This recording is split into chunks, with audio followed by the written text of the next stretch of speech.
purpose of this meeting is to explain a second unfunded debt borrowing for 2012 and the necessity for emergency legislation, which has been included in tonight's City Council agenda. City Council asked Business Administrator Ryan McGowan and Mr. Mike Judge from CaseCon to present this issue to the public, and we thank them for their participation. Following the presentation, council members may comment in the established order. Please begin, Mr. McGowan. Thank you, President. I'd like to take this opportunity to thank Council for the work we've done with the recovery plan over the last few months. Obviously, it hasn't been easy, but we are moving forward, and I think that at this point is the most important thing for the city of Scranton. The reasoning behind the emergency manner for the second unfunded debt is basically that we're at a point here, getting late in the year. It's the end of September. We need to get this passed. We have already been approved for one unfunded debt of $9.85 million back in January, and we are working towards, this other $9.75 million that will cover the expenses from the deficit within the 2012 budget. As you recall, the original $9.85 million that was approved back in January was basically to cover the holding of the accounts payable within 2011. Most of that went to obviously health care and other outstanding bills, the funds that were borrowed from workers' comp to pay down the TAN, and the other additional general obligation bills that we had held. When we do achieve that and get that borrowing, that would allow us to have the funds available that were budgeted within the 2012 budget moving forward. This additional 9.75 is basically because of the debt refinancing that was placed in the budget for $6.4 million, that not being achieved at that amount. At this point, when we do end up closing on the initial unfunded debt, there is a possibility that another debt payment would have to be made here in September, so that amount would have to be less than what we were particularly budgeting for. It was roughly at this point of the year around $2 million. The payment of $414,000 before the end of, or at the end of September, would then have to be taken out of the original unfunded debt A and put towards the unfunded debt B of this year. The additional overages in certain expenditure line items, such as the funds sent to the Parking Authority for debt service, some overages within standard salary due to some overtime costs, and other revenues at this point and not coming to fruition. Now, obviously, we are still in September, and these are projections. The thought process was that originally it was at 8.9 within the mandate sheet that was passed within the recovery plan. The additional thought was to put it up to 9.7 to cover, obviously, the debt payment we talked about and any other overages or revenues not met, along with looking at the situation of having or making sure that the city has enough funds moving forward in 2012, and also taking into account the cost of issuance and making sure that is taken into account. And as I stated just before, that the funds that we would receive would cover us through the end of the year, and we would hit our projection that was on the recovery plan of about 1.1 million surplus at the end of the year. Moving forward, obviously, everyone understands that we have to get on the schedule for down at the Court of Common Pleas. The emergency fashion, if passed tonight, would allow us to continue that momentum. We have obviously a lot of things to be done in a short amount of time. Along with having this unfunded debt is still working to find a borrower to work with, and additionally, we will have to work together within the confines of putting the budget together and working on the process of getting a TAN for next year. So obviously there is a list of things that need to be done moving forward here. So, to get this done in emergency fashion allows us to keep the ball rolling and, work within the recovery plan that was passed, a few weeks ago.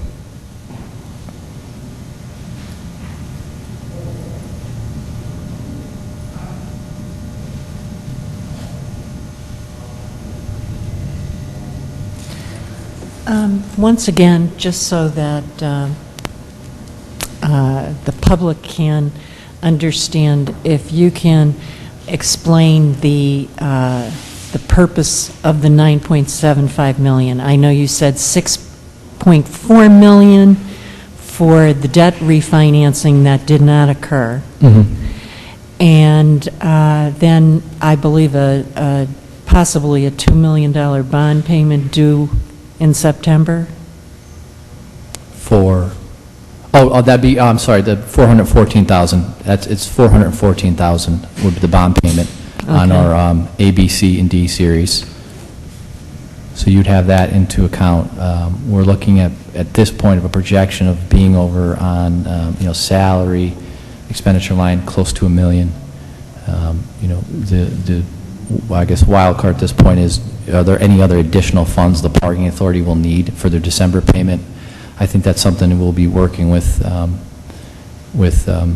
receiver on and seeing where we're at. Obviously, we're going to be probably over budget at this point, about $330,000 to $350,000. That could increase depending on what goes on in the next few months with that debt payment and the guarantee that the city has on the debt.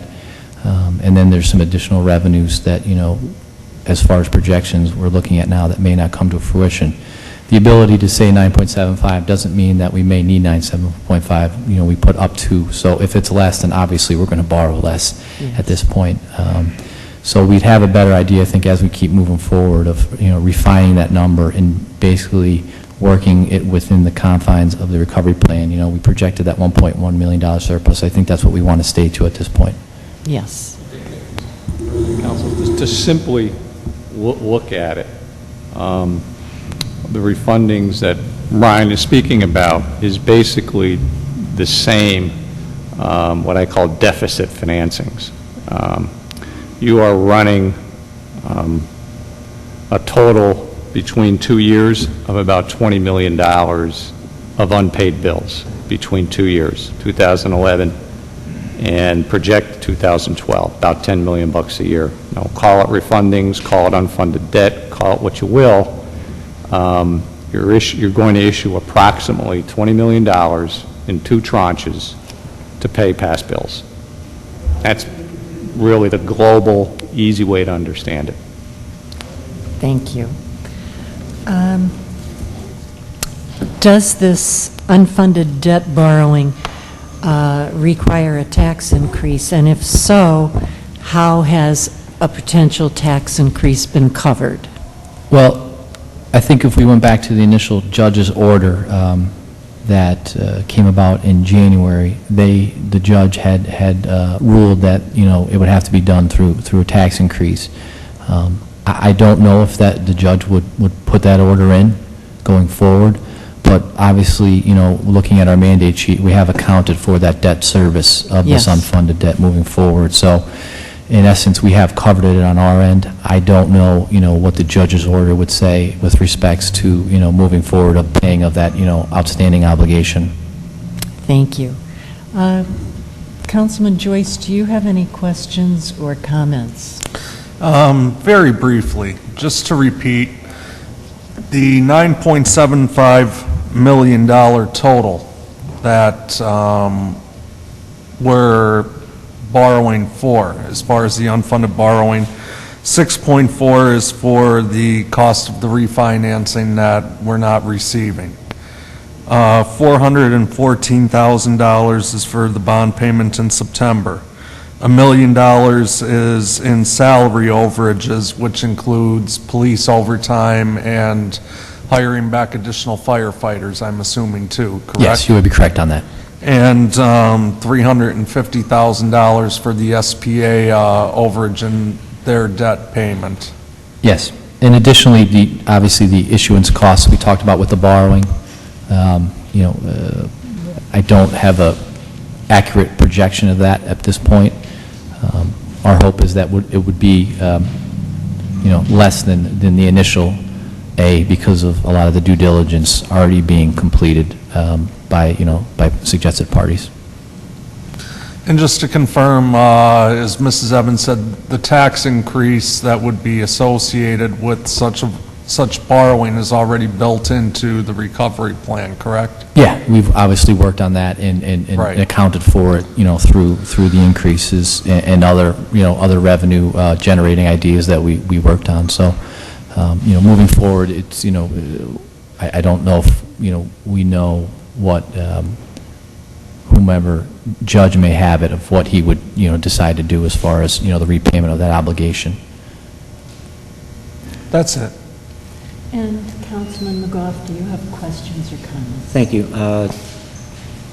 First, are we hopeful that there is an institution out there that will participate with us in this borrowing?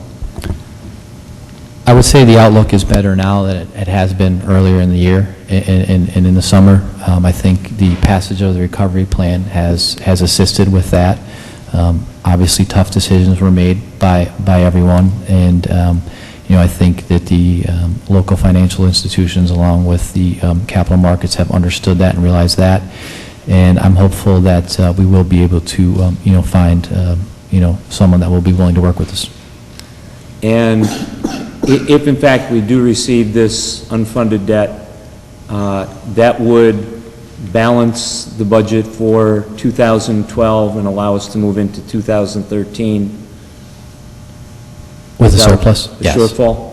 Yes, with the Yes. surplus. That was the hope, within the, recovery plan itself, we projected about a $1.1 million surplus. And I guess the last thing that, I'm assuming that everything that we are looking at here is in compliance with the recovery plan that we did Yes. approve. Yeah, absolutely. Thank you. Obviously, in the recovery plan, it said 8.9, but that's a varying amount because of, it all depending on when and if we were to close this first unfunded debt. So it's really just a timing aspect. It would be less of a borrowing in the unfunded A, and that would just be kind of pushed towards the unfunded B. And thank you for your appearance here this evening. Greatly appreciate it. Thank you. On your first question, Ryan is certainly correct on the Janney situation. When we sat down with the bank last week, we began looking at alternatives in case that didn't happen or didn't happen in time. And I am working with that bank to either structure a bridge if we needed money at the end of the year for some reason, just in case. And we're also working with them on some other ideas. So hopefully we're just not, have all our baskets, in with Janney. But that seems to be the most economical way to go right now. Thank you very Okay. much. And Councilman Rogan, do you have comments or motions? Yes, just a few brief questions. I guess this will be for Mr. McGowan. What would be the total amount of unfunded borrowing between both issues? We're looking at roughly, I think, right over 21 million. 21 million? And I understand that there was a $1.1 million surplus in the recovery plan. Could you explain the purpose of borrowing that extra money if it's a surplus? Well, I think it's important to understand and realize that, within, municipal government, we sometimes have unexpected encumbrances that come up during the year. Moving forward, I think it's important that, we end the year with a surplus as opposed to having, a $3 or $4 million hole. I think it allows us to have money in the bank and have our bills paid in a timely manner. And I think that's important moving forward, not only with, paying our employees, but also paying the vendors. We've had some vendors who are out 90, 120, 150, 180 days, and I think it's important the services they provide to us that, we in turn pay them back in a timely manner. So that surplus will allow us to, be able to pay vendors back in a timely manner and allow us to move forward and having cash that, we're not worried within a TAN situation if we had to close a TAN late of, having to meet a payroll or having an expense coming up early in that year that we wouldn't have the funds available for. And one final question. Are you looking to pursue traditional bank lending, or is this a bond issuance? We would look, I would say, probably particularly the same way we did the debt ordinance for the unfunded A. It provided for a bank qualified loan or a capital market solution. I think, Mr. Hughes, you would recall on that within the ordinance. We thought it was best to keep our options open. So I would think we would do the same thing, moving forward with the B.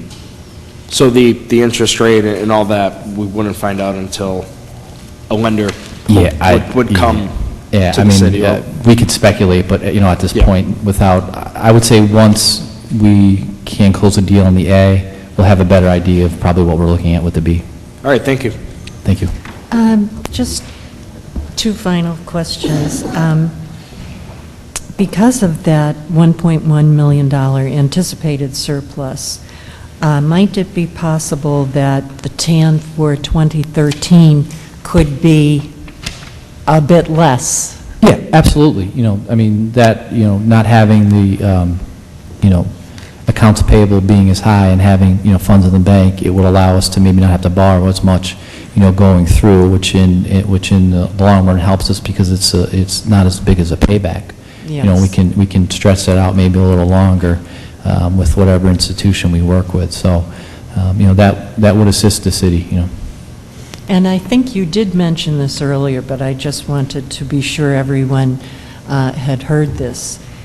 Is it possible to close the deal on this second unfunded debt for less than $9.75 million? Absolutely, yeah. I mean, I think, going forward, we're going to try to stay within the confines of what we've worked with on the recovery plan, but, a lot depends on when we get this first one done, and the debt payments, the refinancing is the big thing at this point, and then, hoping that there's no, unexpected expense that comes through, here, moving forward. So, I think the saying up to 9.75 gives us the flexibility that if we don't need 9.75, we're not going to borrow that.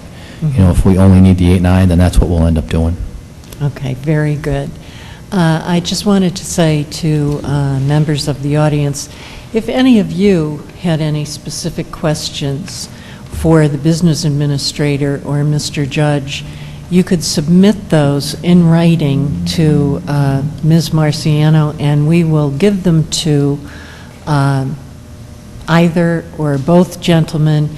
They can answer them, and then we will give those answers back to you. Again, I'd like to thank both of you gentlemen for coming in tonight and explaining the need for this emergency legislation and the use of the unfunded debt borrowing. I believe if you have nothing further or no questions for us, we can Madam adjourn. President, if I could just ask Oh, certainly. two short questions. Ryan, how much for the SPA do you have in this second, in this legislation for tonight? I believe it's for $325,000. Okay, I don't want to be an eternal optimist, but there's 1.6 million in the budget. We took out $1 million in June. Yes. We're taking out, that'll leave 600,000 in the contingency fund. We're taking out 325 tonight, which would leave 275 in the contingency fund.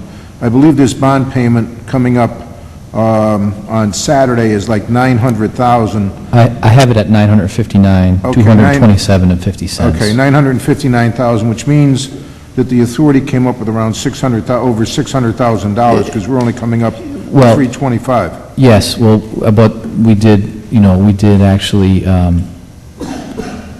from the enforcement aspect, forward funds to them that were in the budget. So when we look at it, that other 300,000, they had the 300 given from us. This is another 300, within the line item budgeted of enforcement. Okay. So I was looking at, I believe the payment in December is around 500,000, a little bit more, somewhere in that area. I think I may have it here. Let me just look.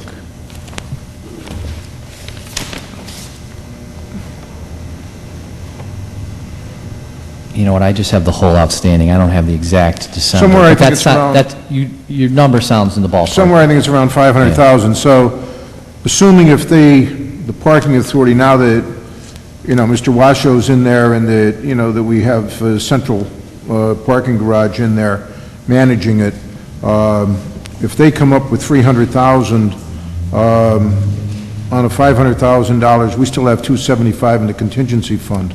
So it means that we might not, hopefully, you know, we have to see how it plays out in the next 3 months. Yes, I mean, that's, you know, that would be the hope that, I mean, I guess the hope would be that we would have to give nothing towards it, but, you know, worst-case scenario, maybe that would just be that 275. There may be less if they come up with 300,000. And the payment, I forget what the actual payment is, but I know it's somewhere around $500,000, probably north of $500,000. Yeah, I think that's right around the ballpark, because I knew the heavier payment obviously were the first 2 of the year, and then it lessens, Right. you know, with the year going down, so, you know, just going back to, you know, from the enforcement line, that money was forwarded, about, you know, 277,000 was forwarded to them within the last week. I think portion or all of that was used, you know, to pay down the debt from the authorities' expense line. This other 325, which the city will wire to I believe it's Wells Fargo now. Yes. We will wire that if it is approved tonight, tomorrow. That'll be tomorrow. First thing, yeah, first thing tomorrow. So, you know, that won't, no other, at this point, expenses or checks will be cut to the authority now that everything is going to be brought in-house. You know, we will have the enforcement, you know, taking care of that from the city's perspective, so.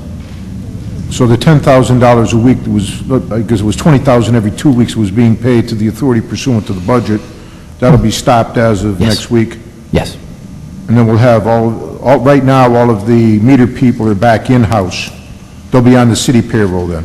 yes, And well, there's money in the budget on that. yes, well, it's, we From the will have- transfer, from the line item that's there, we used to transfer that directly to the authority, but now Yeah. there'll be city employees. There'll be city employees, so there's other, you know, minutia things we have to do, but, you know, from that perspective, yeah, there'll be city employees, and they will, you know, receive a check from the city. And just on that, in addition to that, that allocation that's in the budget for the parking authority, there was other monies in there. I believe there was $145,000 for administration fees for the parking authority. That'll be stopped now. Yes, I'd have to take a look at the breakdown that we have. Obviously, some goes to enforcement, some goes to just the everyday run-of-the-mill expenses for a meter, if it was to break or need to be calibrated again. As far as any of the other funds, yeah, there'll be nothing sent to them at this point, so. As of, you know, last week, or this Monday, when funds were sent to them, that was the last check we would send to them at this point, because, you know, there will be, you know, no one to send anything over to, with Central running just the garages and us taking care of the meters now. So it's safe to say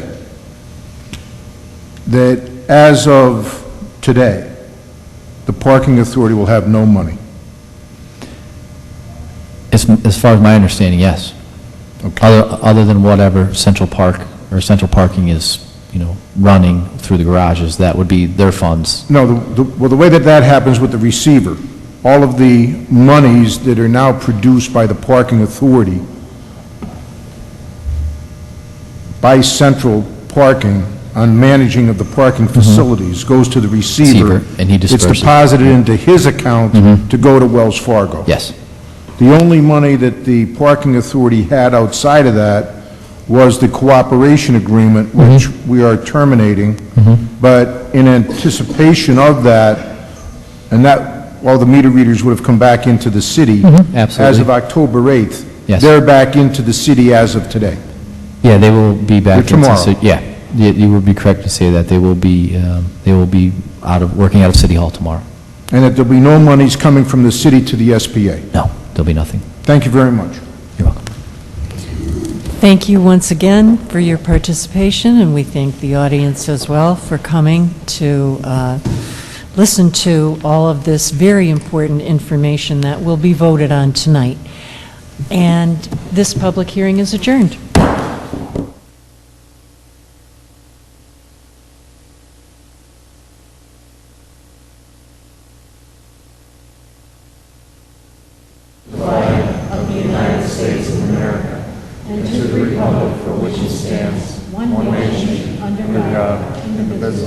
with liberty and justice for all.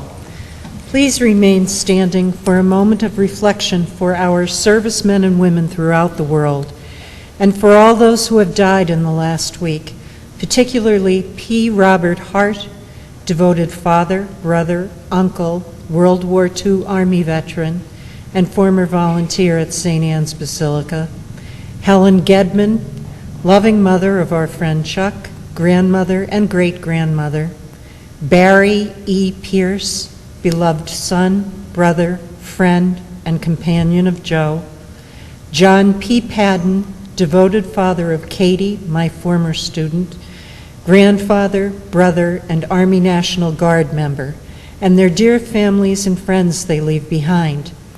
Also, please remember in your prayers my dear friend Betty Fenton, who was hospitalized in the intensive care unit, the victims of the 9/11 attacks and their families, as well as Ambassador Chris Stevens, Sean Smith, and 2 other U.S. diplomats killed during Tuesday's attacks in Libya.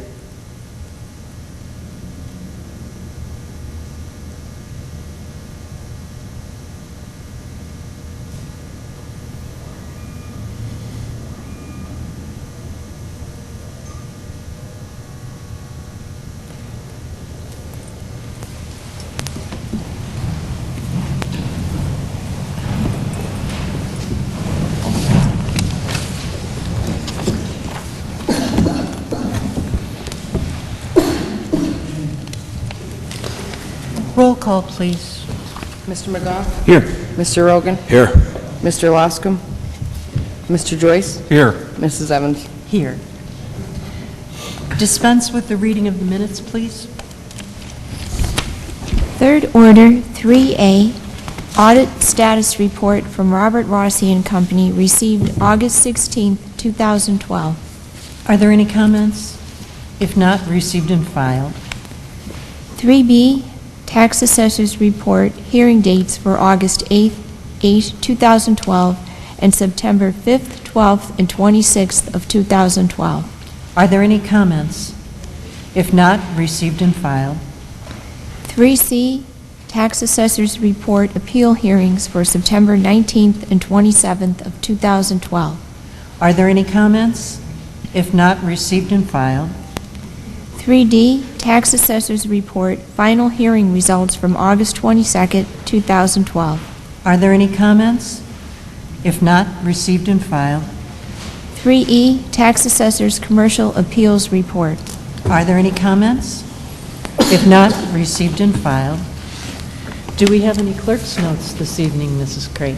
No, Mrs. Evans. Thank you. Do any council members have announcements at this time? Mr. Loscom is unable to attend tonight's meeting due to illness. A voting rights forum will be conducted next Wednesday, September 19th at 7 p.m. in Pern Auditorium, Brennan Hall at the University of Scranton. The event will help people to understand the new voter ID law in Pennsylvania, as well as voting rights in general. Admission is free, and everyone is encouraged to attend. Nothing is more fundamental to our democracy than the right to vote, and eligible voters should not be turned away from the polls in November. The Southside Senior Center, located at 425 Alder Street in Scranton, will conduct its annual pasta dinner and basket raffle on Thursday, September 20th. Proceeds will benefit the many activities provided to participants 60 years of age and older. The Fraternal Order of Eagles, number 314 in Scranton, will hold a chicken barbecue on September 22nd from 1 to 6 p.m. The cost is $8 and takeouts are available. All proceeds will benefit ALS. For additional information, call the club at 961-5495. The Scranton-Lackawanna County Taxpayers Association will conduct a candidate forum on Tuesday, September 18th at 7 p.m. in City Council chambers. Frank Farina and Teresa Kane, candidates for state representative of the 115th District, will participate. St. Anne's Maronite Catholic Church, located at 1320 Price Street in West Scranton, will conduct its annual parish festival this Saturday, September 15th, from 3 to 7 p.m., and Sunday, September 16th, from 12 noon until 7 p.m. The festival will feature homemade Lebanese foods and pastries, authentic Lebanese music, a Middle Eastern coffee bar, raffle drawings, children's games, and fun for the entire family. That's it. Fourth order, citizens' participation. Our first speaker this evening is Ron Ellman.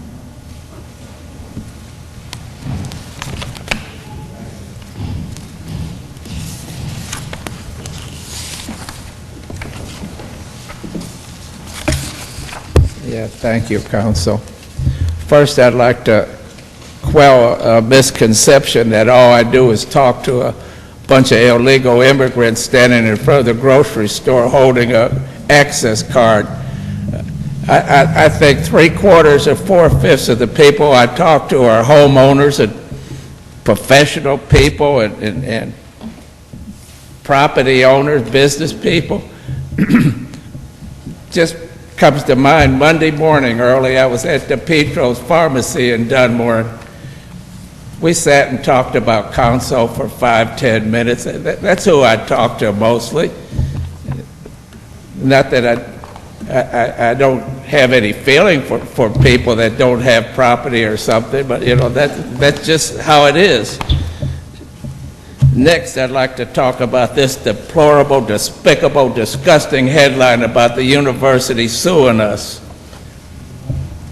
This Mr. Hinton, their attorney, brags that they've given a couple $1 million since '83, but he must have a lapse of memory or overlook the fact they've taken over 150 houses off the payroll, off the tax rolls, probably 10 times that much of a loss. He got the audacity to make them into the victim and being dishonored. It's the people of this city that are the victims of that school. You know, they show their true colors when they rather pay this ambulance chaser a fee than give us some money. And I'm not against education in the least bit. You know, they brag about the future of their 5,000 students. How many of them since '83 have moved to Scranton? You know, probably zero. The big bagel, nobody. But nothing is said about 5,000 of our students that haven't got the proper education and hadn't gotten what they should have because of the university taking all our taxable property and not paying any school taxes. Oh, it's just a mess, isn't it? Just a mess. You know, again, I come, Mr. Hinton himself talks about the Pure Public Charity Act in the paper. They don't fall under it anymore, especially it said they relieve the government of some of its burden. They have put a tremendous burden on the people of this city. There's 5 consequences here you have to be every one of them to fall under this act, and they don't fall under them anymore. They might have 100 years ago, but they don't anymore. Wyoming County doesn't give them any leadway whatsoever, and we shouldn't. You know, I remember when you went to Lackawanna College and asked for a donation, they told the people of the city and council to go to hell. They said we'd have to raise our tuition. Isn't that right? But it's all right for people to have their taxes raised to cover them. It's just such a deplorable situation. It's just so one-sided. I don't know where it's going to end. That property, that empty lot on the corner of Jefferson and Mulberry, That's not anything religious about it. That took over $5,000 a year in taxes off the rolls. It was a business, it was a real lawyer's office. We lost his income taxes and the house taxes. A block up is that new dorm, as I remember where Scott's store was. That was a 4-story apartment building off the payroll, plus the businesses that were there. The next block's the same thing, a new dorm where there was businesses. Then we got the parking lot that they're crying about. I bet an audit will show all these businesses made them plenty of money. They are a wealthy, you can look on the internet, they brag about their wealth, their worth, but they just suck up every single thing they can and fight us every way they can. They are not a good neighbor. The only way to get to them is give them bad publicity from the bottom up. They have to be stopped. You cannot let them go anymore. You can't give in no more to them. And I guarantee you, they don't want any bad publicity. They don't want to be known in their true colors that they show the people of the city. You got to let the city, the county, the state know what we're fighting about. Thank you. Thank you, Mr. Ellman. Andy Sparaglia?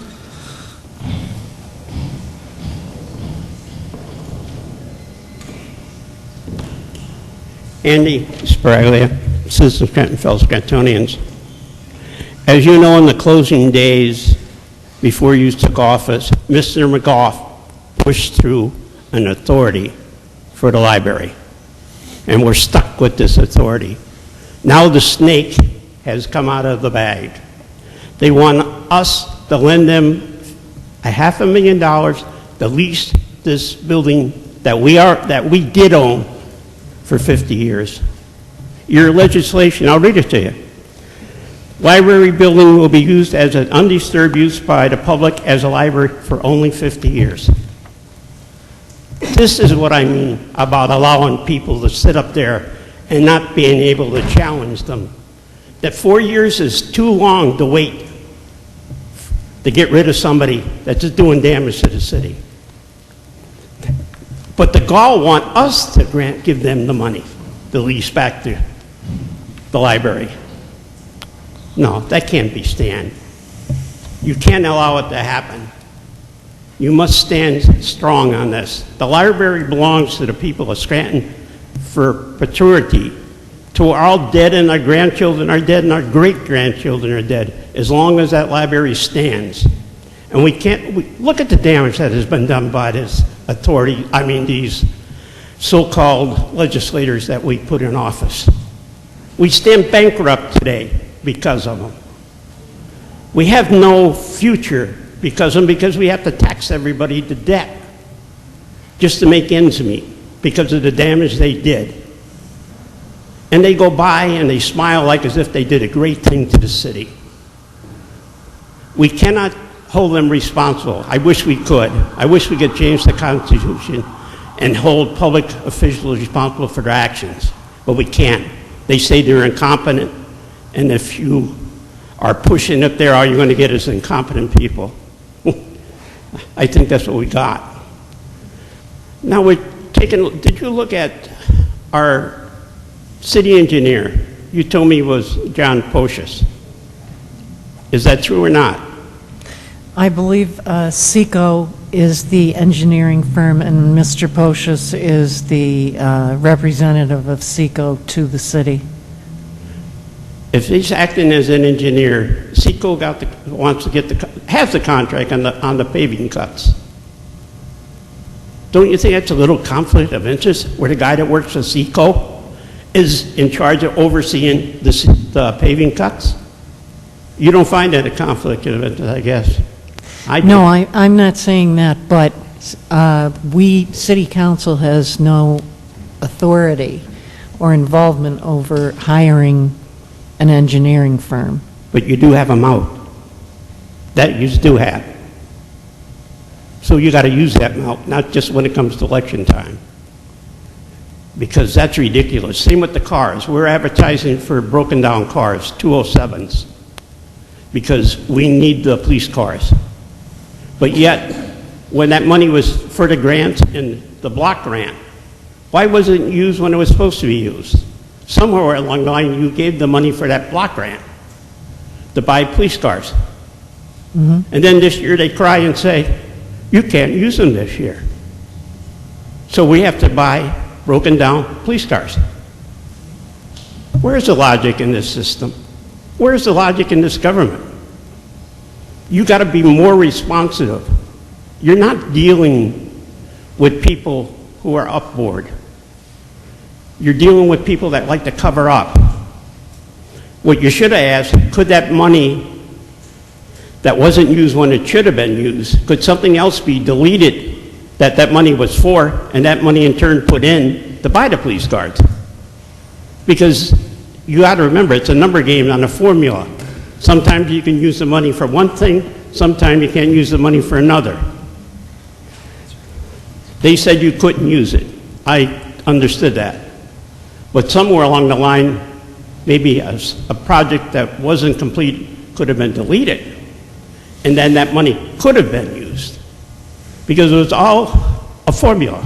And we exceeded the formula. But the turn is we have to buy the police cars. So it's coming, instead of coming from the block grant, it's coming out of our pockets. Where does it end? I guess when we're all broke. Thank you. Thank you. Thank you. Les Spindler.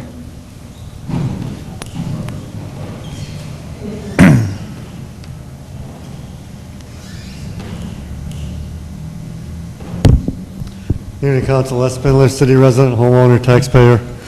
Good evening. A month or two ago, I spoke about this. I want to speak about it again. The intersection of Franklin and Spruce, the traffic lights have been out for I don't know how long, 6 months or whatever. A month or so ago, there was an accident. Both people said they had the green light. The lights are totally off. There's no lights. The other day, a coworker of mine was waiting for her daughter to come and pick her up, take her to an appointment. Lady ran a red light, ran into her daughter, bent the axle. Her daughter had to go to the hospital. She has a bruised neck. Something's got to be done with that intersection. It was an 84-year-old woman. She also said, oh, I had the green light. The cop said, lady, the lights are off. There's no green light. That's two accidents where people said they thought they had the green light. Something's got to be done. I don't know, everybody in this city thinks the lights are green all the time. They're not even on. It's a dangerous situation there. I just hope something's done before somebody's not seriously hurt or worse than that. Mrs. Craig, could we send a letter to the company that's handling the traffic lights and learn why it's been out so long and when it's going to be functioning again? Thank you. I have seen a company putting new lights up in different areas on Linden Street, but there are working lights there. Why don't they get the intersection where there's no working lights? That would make sense. Okay, the parking authority. I was happy to see the other day about central parking taking over, because hopefully that's the beginning of the end for the parking authority. And Attorney Hughes, am I safe in saying that in the near future, Mr. Scopoletti won't have a job? As of yesterday, Mr. Scopoletti turned over all of his keys to Mr. Washoe. He has no keys to the authority. It's my understanding that he is no longer, well, he was informed that as of Tuesday, the parking authority will have no money to pay him. I have no idea, but if you were here tonight, I think you heard Mr. McGowan say that, and even though the legislation is on, that we're terminating the cooperation agreement as of October 8th, that all of the employees are back and will be city employees, the ones that are the meter people, so that there will be no monies transferred to the parking authority. So they have nothing in their bank accounts, they have nothing coming from the city, they have no money to pay anybody. So the parking authority right now is over. Thank you. Other than the board, the only function is that the board is in place just to, as the owner of the facilities, but they're not operating the facilities and they have no money. Okay. So I don't know how they could pay anybody. Thank you. I wish Central Parking good luck, and I hope they do a good job. Next thing, the Linden Street Bridge. Mr. Loscom isn't here. He usually comments on that. That was supposed to start work on it in July. Now we're almost mid-September. Pretty soon we're going to be into the winter. I have no faith that that's going to be fixed this year, and that's another safety hazard. Emergency vehicles can't go up or down there. And that's PennDOT again. I don't know what the holdup is. It's just ridiculous. I mean, people's lives are in danger here. Seems like nobody cares. Next thing. Lastly, I brought this up last week about the texting. And last night's news on Channel 16, a legislator, I didn't hear where he was from, but he says he's going to submit a bill where all handheld cell phone use will be banned. But I have no faith that will ever be passed, because when this texting law was passed, I ran it to Senator Blake, asked him why didn't it include even talking on a cell phone. He said we can't get the votes. And then I thought about it, why can't they get the votes? And then it came to me, they don't want to vote for that because they're probably the biggest violators of the law. If they voted that they wouldn't be able to use their own cell phones. But I think they should look at the safety of the people. It's definitely a safety hazard to use these cell phones. I hope if this gentleman introduces this bill that it is passed. They should not have handheld cell phones for any reason. It's just a safety hazard. And I hope if it comes up for a vote again that they pass it. That's all I have. Thank you. Thank you. Thank you. Bob Bolus.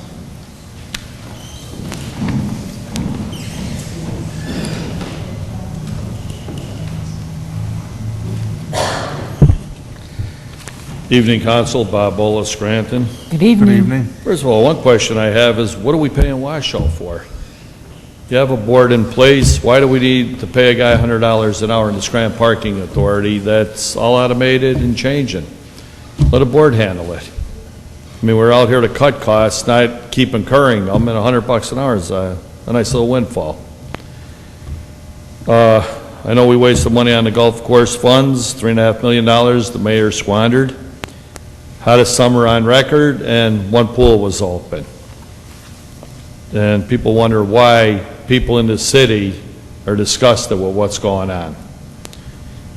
We're so deep in debt, Captain Nemo submarine, the Nautilus, could never get to where we are and where we're still going. We're not going to stop just with a couple meetings and borrowing. The old adage, you can't borrow to get out of debt.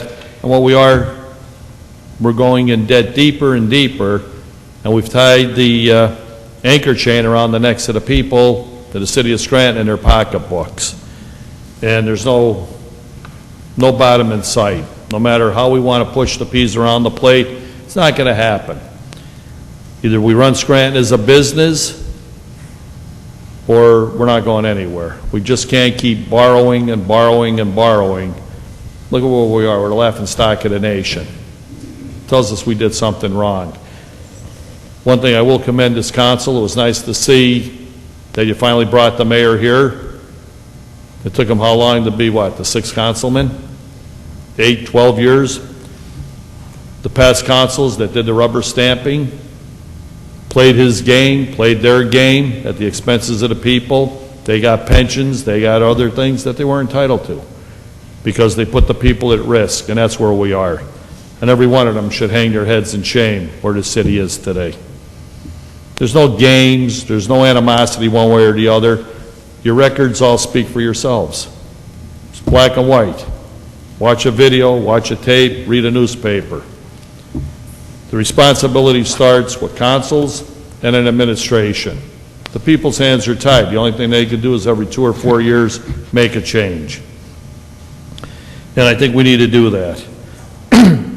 The sad part is this. I paid, well, remember the Holy Cross Church that went up for sale? It was $3.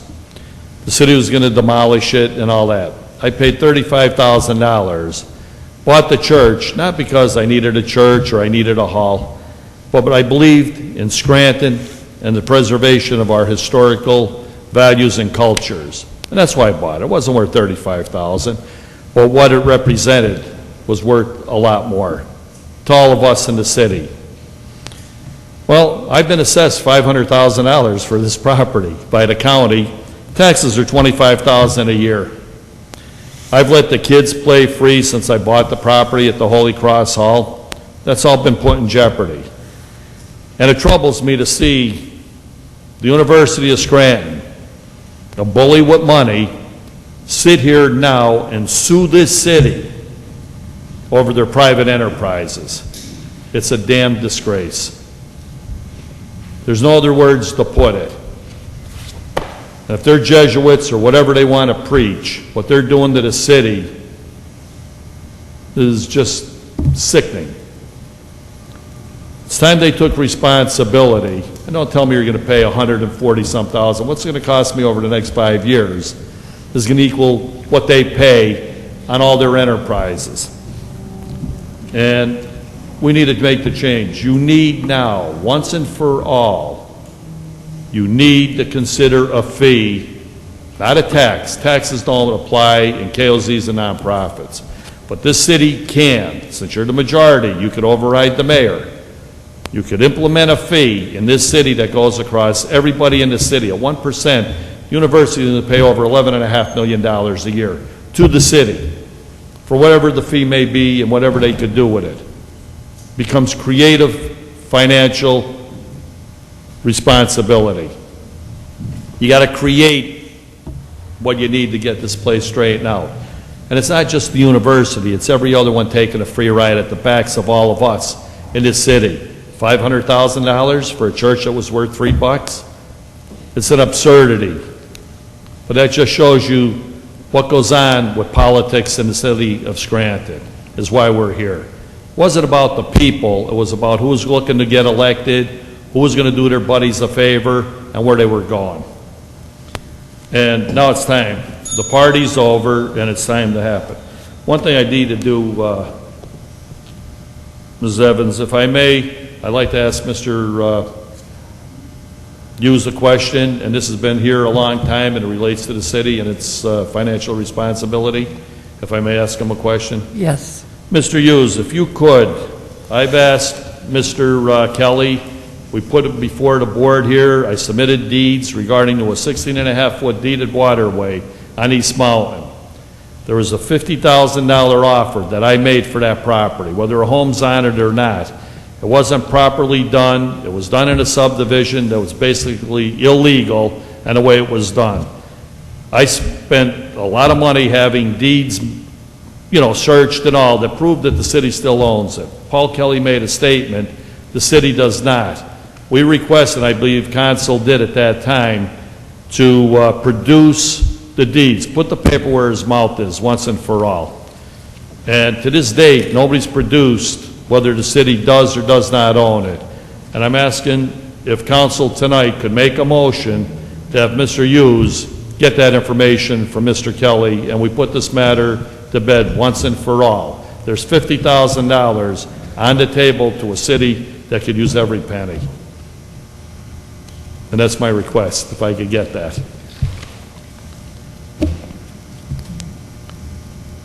It's my opinion that I should not do that work, that it is not up to me to do that.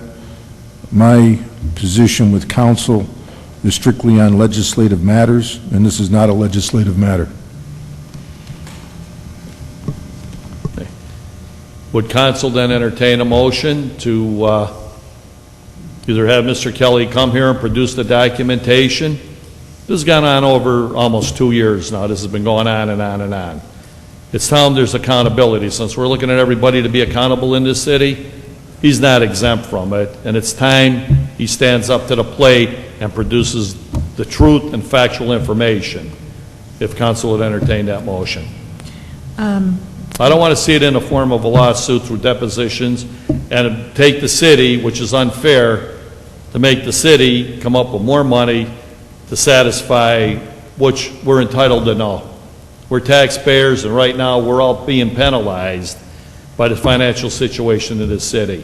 And we're entitled to see that where every dime can be retrieved to take the burden off of us is recaptured.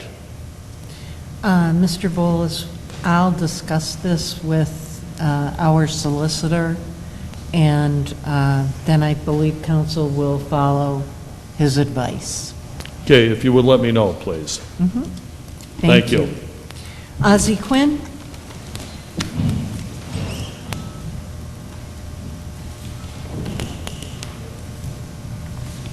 Good evening. Good evening. Ozzie Quinn, Scranton Taxpayers Association. I just want to repeat what Mrs. Evans, and I want to thank you, Mrs. Evans, for announcing the Taxpayers Association Forum on Tuesday.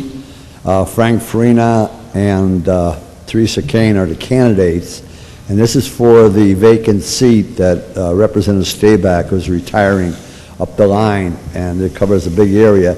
So it's going to be live on ECTV, so I know a lot of people up the line watch the ECTV, so I hope they're watching that night.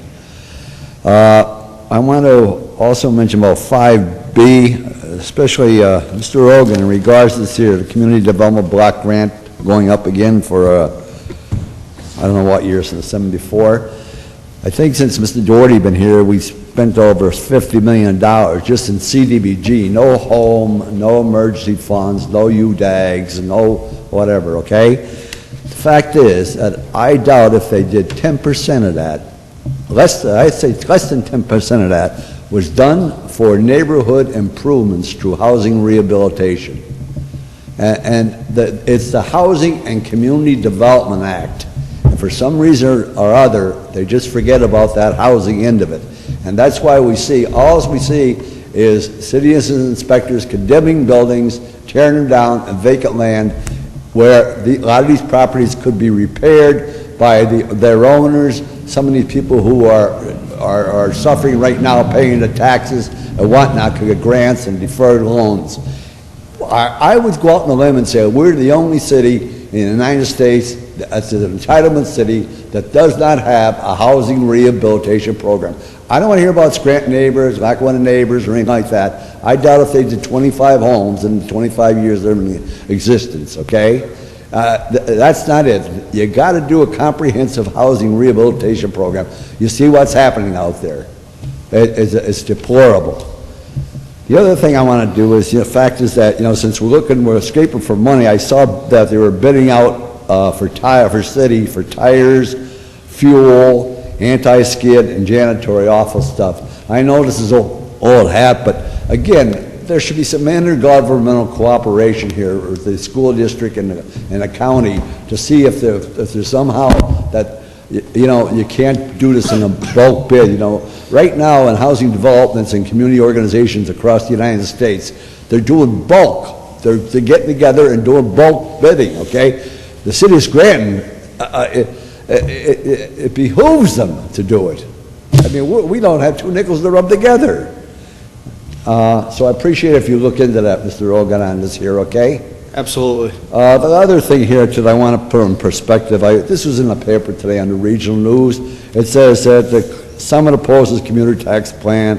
It goes on to say that the Clark Summit Borough Council met last night and they read Andrew Chelik, the mayor of Mayfield's letter, and they are in support of opposing the proposed 1% tax. I don't feel, the one councilman that says, I don't feel like the residents should be double taxed, and said, I think that the council should be ashamed of themselves. I want to put this into perspective. You people up there, you three people up there, Mr. Rogan, Mrs. Evans, Mr. Joyce, and Mr. Loscom, you're only there since 2 years, okay? Mrs. Evans has been there before, but of course she has a history of going against this borrowing. Now, this borrowing's been going on since 2002. And it's been going on and going on and going on, and Mrs. Evans is trying to say, stop it, stop it, stop it, and nobody will stop it. The Scranton Times, who has financially, as I repeated before, endorses the mayor, and they are the biggest cheerleader of the mayor. They go on and say that they're going to do hundreds of jobs on Lackawanna Avenue in the Southern Union Building. They're going to do the condominiums. Nothing ever came of that, We just spent, this mayor spent, and Mrs. Evans tried to stop it, and it was all rubber stamped by the last 10 years of the councils, okay? And not yours. So I want to just put it in perspective, people out there. It is not their fault because there's a commuter tax or any other tax that's going to be increased. It's strictly because the Scranton Times and Mr. Doherty were alone, and they just rode roughshod through this here community. Without, the Scranton Times has an ethical position as a journalistic position to watch out for the community in this here, and they didn't do it. And Mr. Doherty, let Mr. Doherty go on and on and on and on. Thank you very much. Thank you. Thank you. Doug Miller?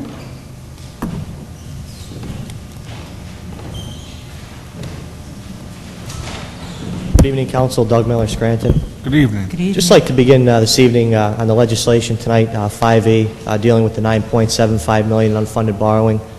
Listening to Mr. McGowan and Mr. Judge this evening, there was a question posed by Council, and that was, what institution would we be participating with in dealing with the unfunded borrowing? And, it's my personal opinion that, knowing the history of the lending institutions locally, that it's my belief that we should conduct any negotiations with outside institutions. I think the local banks and institutions showed what they felt with the city in the past, and that knowing full well the situation where we were in, did nothing to help us. And I think it just goes to show that with the efforts by Attorney Hughes and Mr. John Judge, we've proven that we could be successful with outside institutions such as Amalgamated Bank. And I think that moving forward, dealing with this borrowing and any other borrowing in the future, hopefully we won't have to worry about that problem. But moving forward, I strongly suggest we consider using outside institutions. That's just my opinion. Dealing with the parking authority on the agenda tonight, certainly pleased that the transition process is moving forward successfully. Last week we were made aware that Central Parking, the second largest parking company in the nation, will oversee all the garages. Now Mr. Washoe is officially in control and will obviously handle the day-to-day operations down at the authority. But I do have one question tonight, and it's a question for Attorney Hughes dealing with the sweeping changes that have taken place. Attorney Hughes, are you aware of if Attorney O'Brien has been terminated in his position as legal counsel for the SPA? I have no idea. Okay. The only thing I know is what I said before. As of today, the parking authority has absolutely no money. And I don't see how they could pay anybody or retain anybody to pay them. Everything is going to run through Mr. Washoe. All the bank accounts were turned over to him on Tuesday pursuant to his notice of taking over the court order with central parking. All the balances in the bank accounts are now in Mr. Washoe's account. The daily receipts as they come in from central parking will be put in Mr. Washoe's account as the receiver. And as was stated previously by Mr. McGowan, the line item in the budget, which was over $500,000, which was approximately $20,000 every 2 weeks to be transferred to the parking authority, has been discontinued. The 6-meter people or 7-meter people will now all become employees of the city. There's an office here in City Hall where they are working. They're working out of Lips. I believe all the computers have been transferred from the parking authority area where they used to work here to City Hall. So I don't see, they really don't have any money. So I don't see how they could engage anyone, but I have no personal knowledge of it. I think that answers the question. Obviously, if they don't have any money, as Attorney Hughes just stated, then I don't see how they can keep on an attorney. So I'm sure we'll get more information on that as time goes on. But thank you, Attorney Hughes. Obviously, tonight on the agenda, we need to make the bond payment that's due this week, I believe on Saturday, of $325,000 on the city's end. And certainly we are obligated to make that payment. But as I stated, I'm hopeful that this will begin the process of turning the operation around and restoring accountability and transparency once and for all. This certainly has been quite a burden for the city and certainly a cause of many of our tremendous financial obstacles we've had to deal with in the last 10 years due to the years of incompetent leadership down at the Parking Authority. But throughout this whole process, I want to commend council, Attorney Hughes, and all those involved in this transition process, Mr. Washoe, and bringing in Central Parking, who have proven to be competent individuals who oversee parking facilities, and I'm quite confident that it will turn out to be a success. And finally tonight, just a few questions dealing with the capital budget that was addressed last week. We were made aware that 13 police vehicles were out of service as of last week. Repairs were being made. We were waiting on 4 new vehicles that I believe were in New Jersey. We were waiting for them to arrive. Do we know at this point if we did receive those vehicles? I don't know. I can check, though, with Councilman Loscom, and we can update you hopefully next week. Okay, thank you. I know it was Councilman Loscom who did bring up the issue, Yes. and with him being absent tonight, it'll be appropriate to bring that up next week with him. And on to the capital budget, I certainly feel there's many things that are addressed in the budget that obviously we need to focus on, such as the repairs that need to be made to several fire stations, obviously roads and bridges, building improvements in City Hall, the elevator to get everything back up to code, work down at DPW and in police headquarters.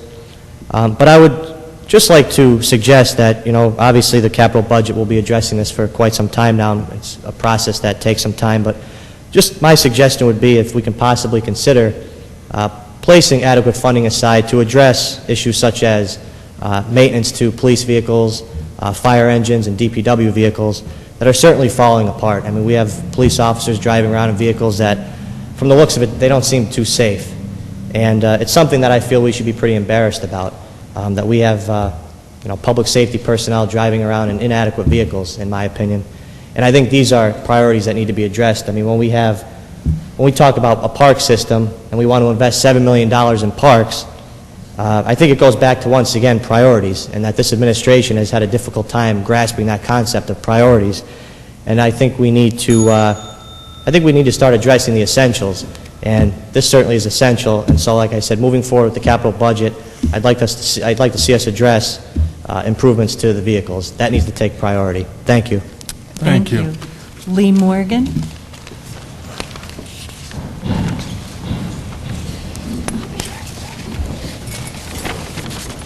Good evening, Council. Good evening. The first thing I have is America is not a democracy. It's a representative republic.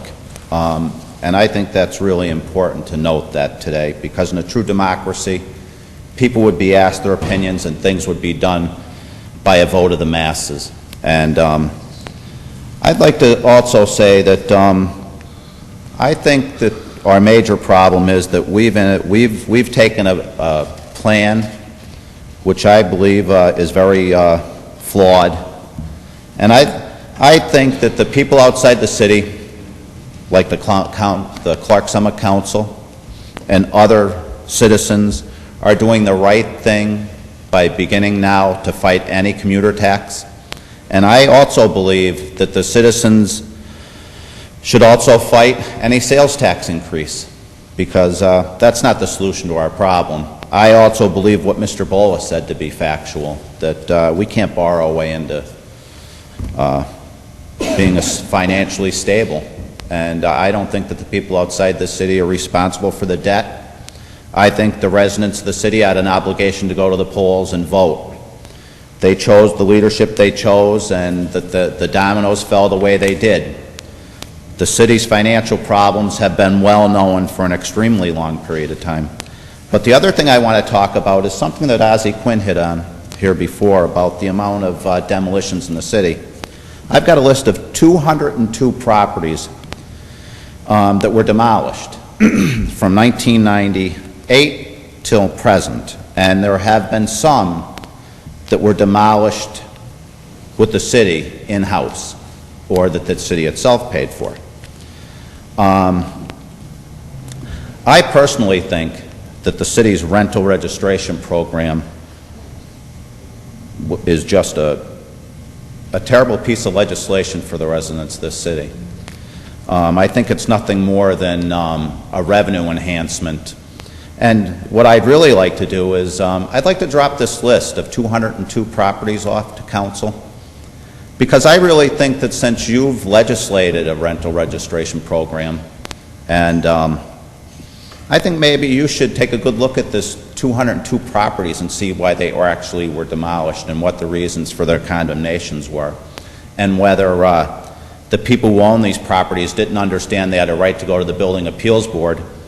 And is it possible that these properties were targeted and torn down so that we could create an atmosphere in the center city to create apartments and use all kinds of funding formulas to try to salvage the downtown? Don't forget that before they became apartments, the county moved many of its offices into the downtown, and since that time, of course, things have changed a lot, and the county is basically bankrupt too, so it's not much of a difference between the county and the city at this point. But you know, when you read this list, and it starts at 615 Greenridge Street, you know, 210 Sanderson Avenue, 1 through 10 Just Right Place, Kruger Place, 1347 Wyoming Avenue, 1212 Marion Street. I mean, the list just goes on and on and on. But you know, the pathetic part is this. We haven't invested in the neighborhoods for a long period of time. But think of all the revenue we've lost in taxes. And do you think that maybe some of the funds that were coming into the city should have been, instead of diverted into the downtown, invested in our neighborhoods? I mean, you see the scandals that are rocking the city. Even now we're questioning the Scranton School District. That made the newspaper today.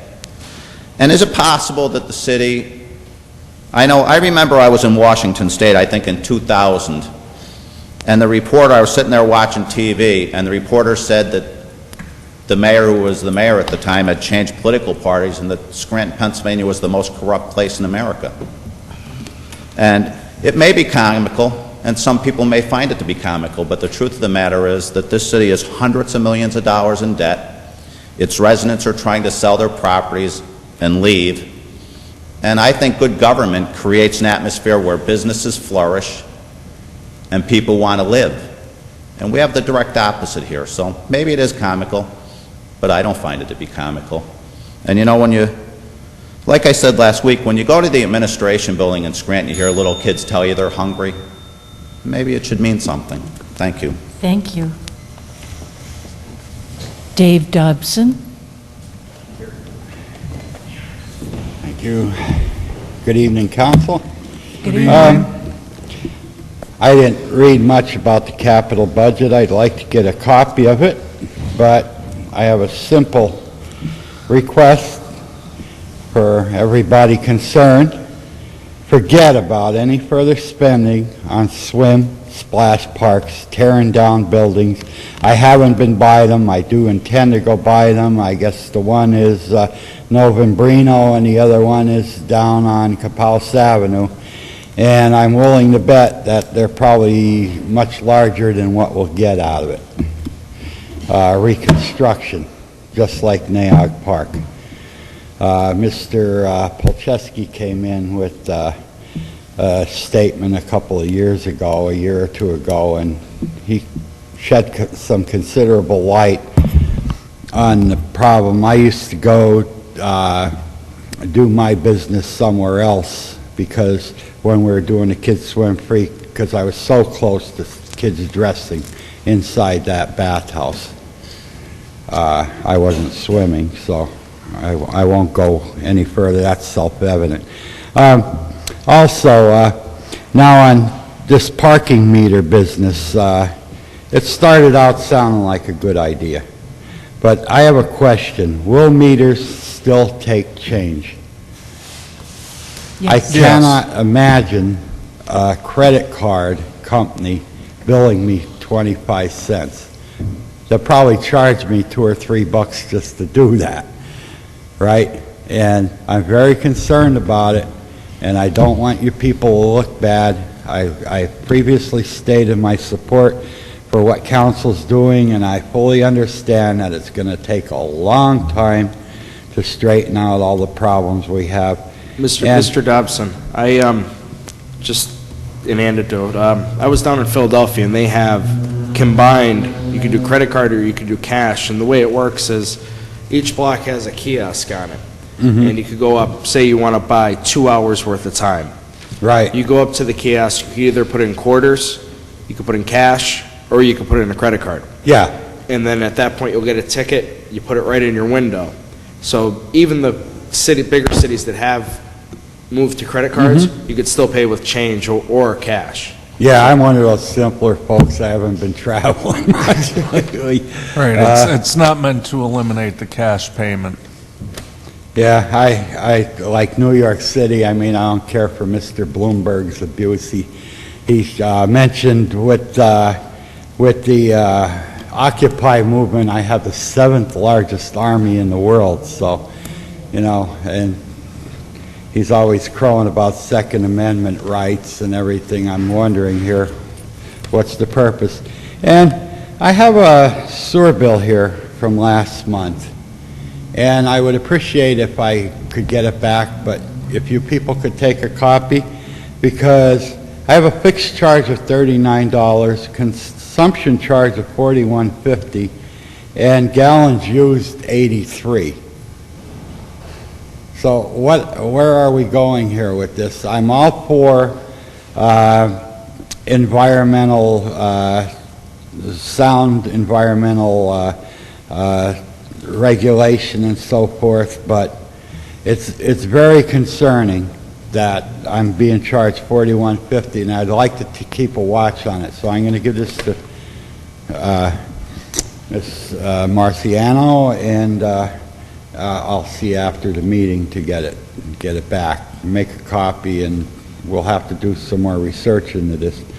On this library, I didn't know that they could ever use the library for anything else. So I'm wondering, and my advice is be very careful there. And also I'd like to criticize our county commissioners. It seems like with the zoning for the U and everything else, they seem to be on somebody else's side other than the people from Scranton. We're tired of being the cash cow around here. And we want to see a resolution, and if it has to start there, then I would encourage all the people from the city to start to do something about it. I went down there one time to talk about that silly baseball idea, and by the time Maria and I got through the security check, the meeting was over. You know, so much for the security check. I mean, you know, I'm going to go 5 floors up and, you know, pat me down or whatever, but good God, get me in there, or at least let somebody, let them know, don't start the meeting early. And once again, this voting law is a total disgrace. Somebody from the state legislature almost admitted to it's like practically treason that it was to ensure a vote for one candidate or the other, and it's a shame. And once again, with the public unions, I'd like to elaborate on that. People are going backwards, they're not going forwards. And public unions are getting their raises, and I realized that it was back 10 years and so forth. So I'm not criticizing what happened 5 or 10 years ago, but be careful who you vote for. Be careful, because we can't keep outsourcing all our jobs and so forth, and having people losing $10,000 and $20,000 a year out of their wages, and expect to keep ahead of all these tax increases and so forth. And by the way, Pat, Mr. Clinton is included in the outsourcer-in-chief, so I just thought you'd like that little note, because he signed NAFTA and the Chinese Trade Pact. And once again, I'd like to advertise a great book. If anybody's interested, it's available at the library. It's $16 at the mall. They have a bookstore from the public library, and it's called Free Lunch: How the Wealthiest Americans Enrich Themselves at Government Expenses. Stick you with the bill. One example from the book, George Steinbrenner. He built the new baseball park. He was handed $600 million worth of public property. And that's, here you go with our library. They're just fleecing us, and we're the cash cows. Thank you and have a good night. Moo moo and bok bok tonight.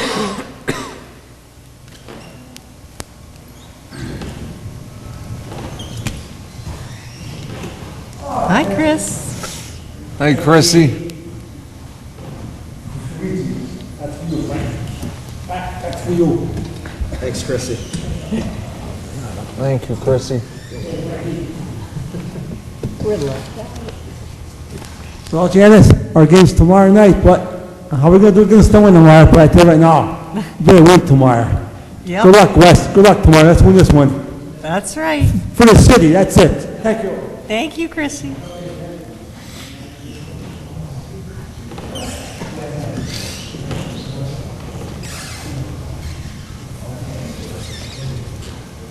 Good evening, City Council. Maurice Schumacher, resident and taxpayer.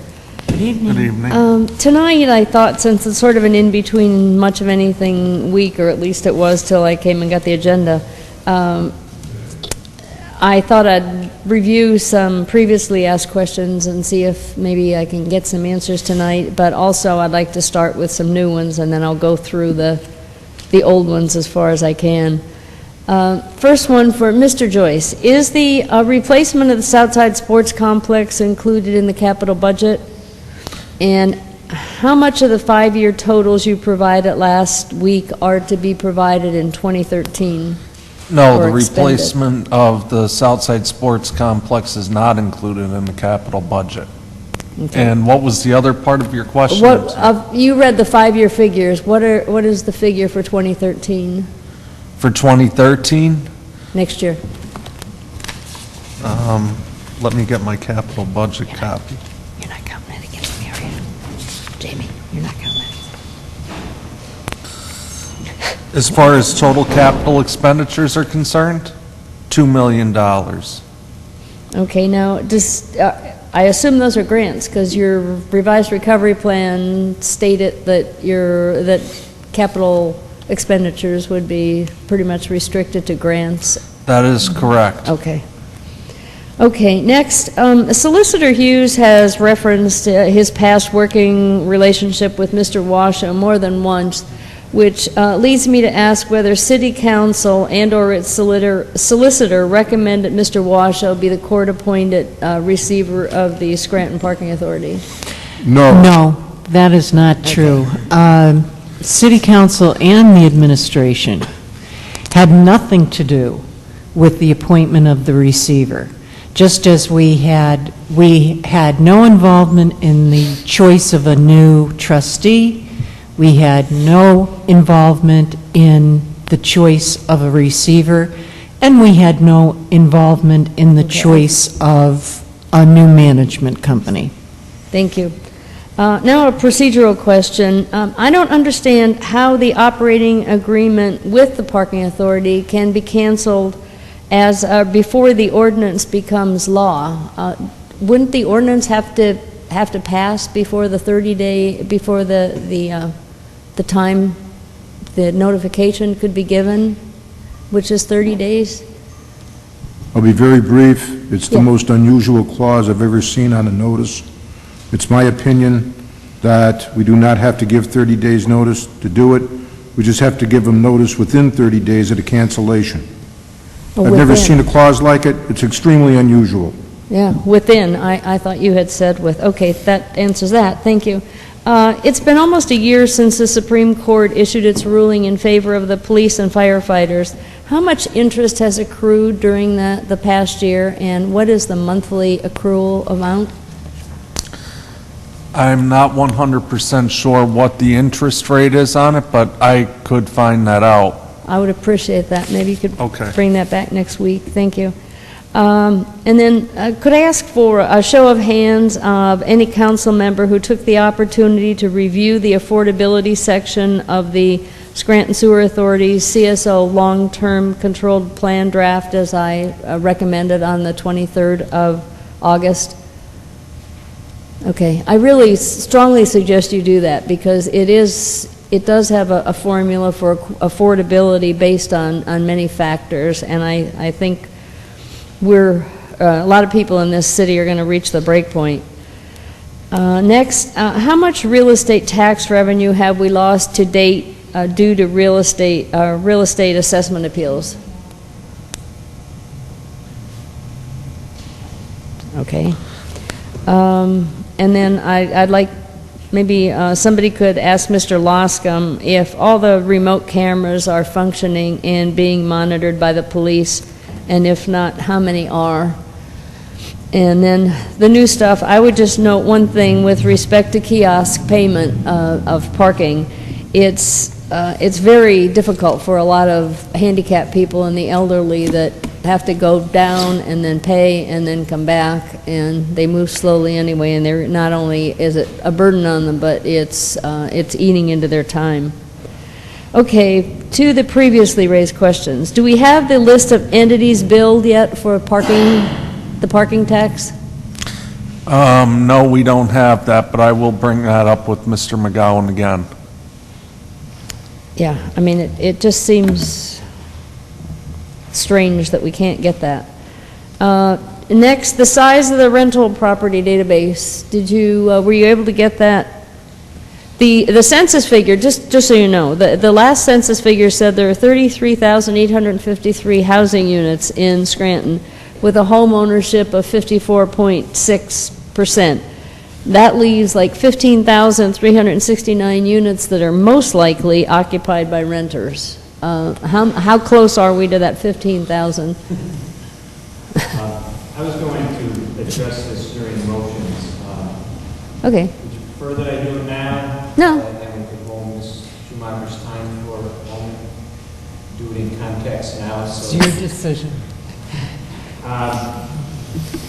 To answer the questions that you asked me last week, and please hold the time for Ms. Schumacher while I'm talking. The database that we currently have lists 1,266 rental properties. So we're nowhere near close to 15,000. Okay, well. And as far as billing, there has not been a billing sent as of now. I found this out this past week when I went to get the information. I was told by the person that is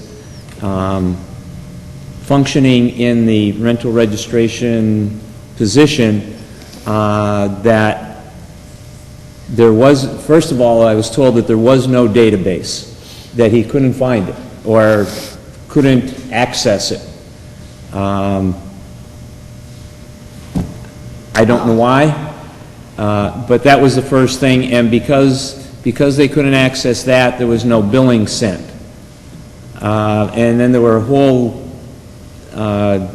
list of other problems with implementing the program. Since then, I have talked with Mr. Seitzinger, and apparently they have been, that Mr. Seitzinger did say that they do have the database, that of the 1,200 odd properties, and that they were doing two other things to improve upon that number. One was going to garbage fees to determine rental properties, and the other that was suggested at the Pell meeting the other day by Mr. Cross was that some other municipalities had utilized sewer fees to, so I know Mr. McGowan has sent a request to the Sewer Authority for, those, for that information, so that hopefully within some period of time, that database will be increased. One of the things that I wanted to ask council tonight was, and I don't know if we do it as a letter to the rental registration director, or I don't know what the title is. I would think that we should have at least a billing sent to the 1266 properties that we have in the database at this point in time. And I would hope that that billing be done by, at least by October 1st. And that any future, new listings be billed as identified. Now, I don't know if we, do that as a, request from council or a demand from council, or, how it would go, but, what's that? You can make a motion and then the letter can be sent. Well, I would like to do that at this point then, if that's possible, to make a motion that a letter be sent to Lips, that be done, that billings by October 1st of the already identified properties and new listings as they become identified. I'm sorry. Second. On the question? All those in favor signify by saying aye. Aye. Opposed? The ayes have it and so moved. Moving I'm probably taking up too much time here, but moving forward, I would hope that the database be somewhat current by December. That we have something that's closer to the 15,000, if that's, however reliable that number is, but that we have something closer so that as we move into 2013, we have a much more reliable listing of rental properties. The other thing that, I'll just mention it, I really do think that as we move into 2013, if this is going to be successful, I think it does demand an additional person working on this program. And I know from the beginning, I've always advocated that it be outsourced and done on a contingency basis so that we get somebody with some initiative and all to implement the program. Well, and I'm finished. So. Okay, well, just to comment on that, number one, I think that, I think the whole thing should have been outsourced, but I guess that wasn't possible. But I'm pretty sure you'll get a good database, because I've attended enough sewer authority meetings to know that they have an excellent database, and they also have an inspector who goes out and checks property, so that should be good. But the paperwork I gave you before about that proposal also stated that the Lackawanna County would also give you a listing of all the properties for which the billing address is not the property. So that would probably be, a landlord from someplace else. And the worst that could happen is that the people, prove that it's not a rental property when you send it out. But I agree with you. I'd rather err on that side than but I still have the concern about whether or not we have enough inspectors to do those inspections, those safety inspections, even of the 1,200. And I am not surprised at the city's database. I sat down with Mark Seitzinger one afternoon, and that is got to be the worst piece of software that was ever created. I do not know how that happened, and any extra money that is laying around should be replaced and upgraded to something that's at least in this century. Okay, I'll be back next week. Thank you. Thank you. Thank you.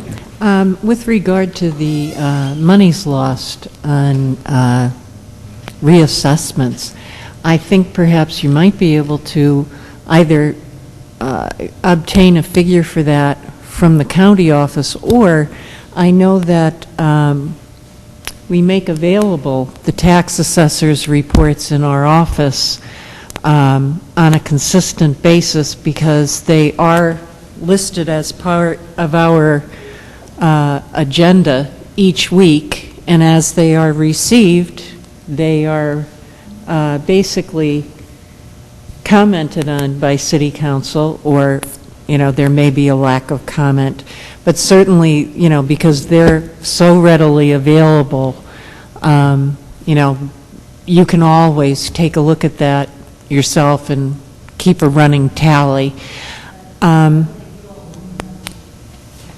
Well, I think that would be great, but I know, I'll just speak for myself. I have so many duties and responsibilities that are oftentimes more pressing, and I'm trying to prioritize and handle all of the situations and put all the fires that arise daily.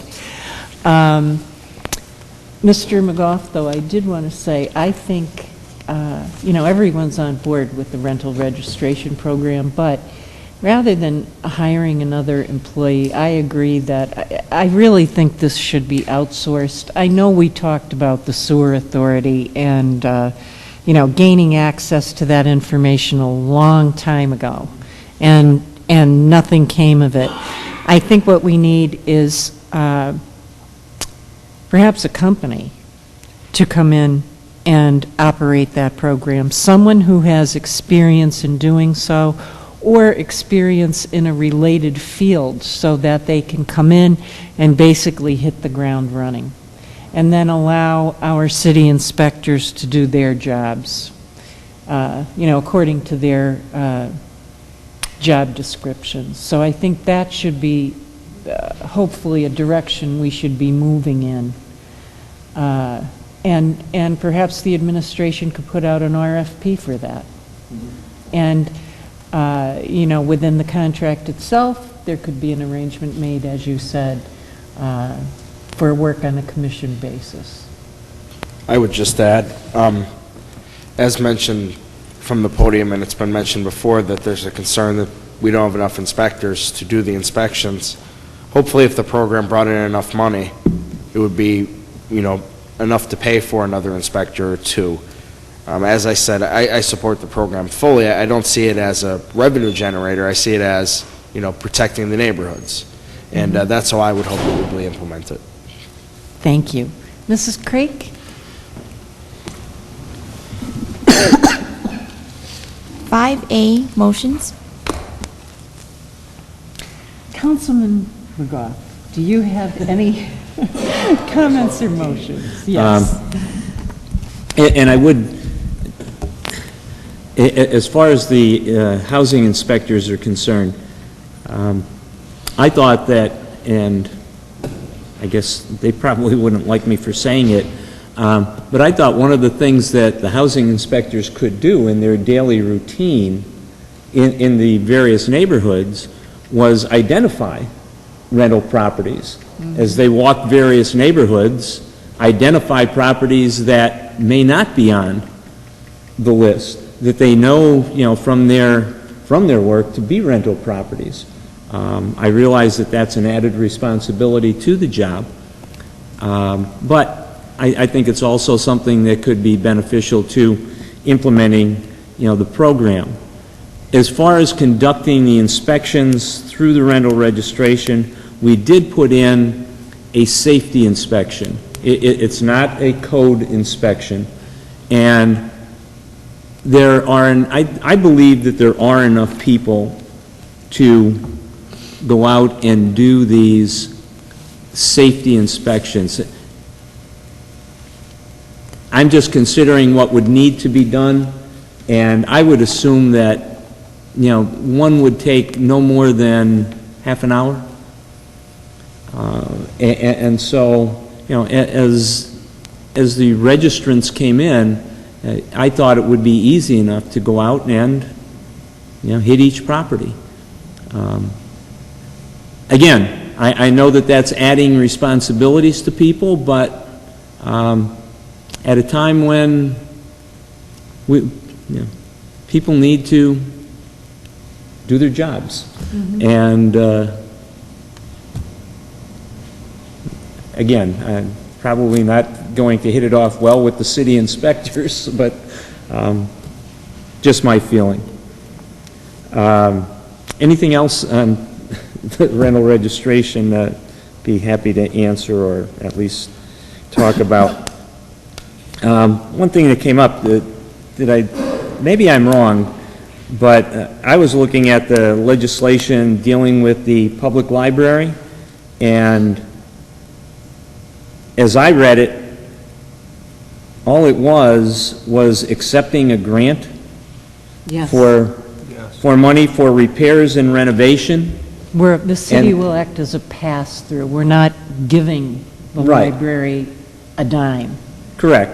And that with that grant would be included that if that grant were to be received, that the buildings must be a library for a minimum of 50 years. So it was not doing nothing to curtail the timeline of the library, and, not putting, as you said, not putting the city into, any, financial responsibility for it.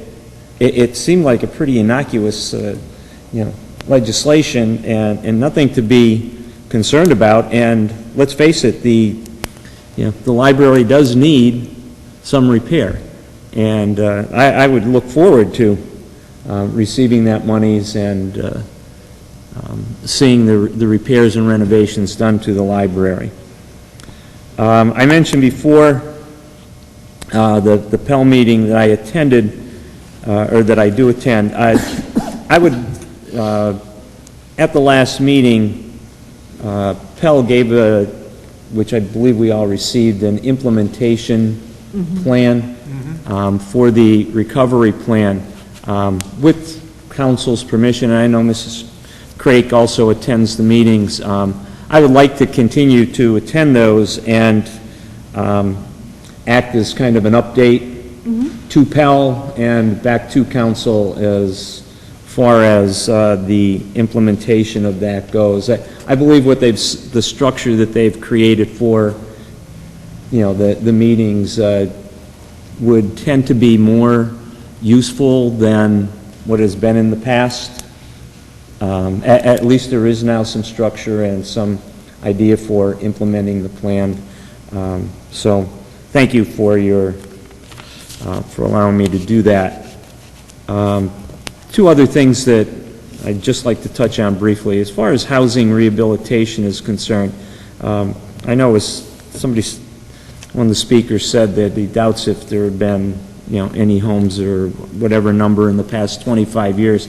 I know that in the past we have received reports from OECD detailing the number of homes that have been rehabilitated in the city. I know we haven't received those in a while, but perhaps it would be interesting to at least go back and take a look at that over the last couple of years. I know that I could go in Southside alone and find 5 homes that have been rehabbed in the last year.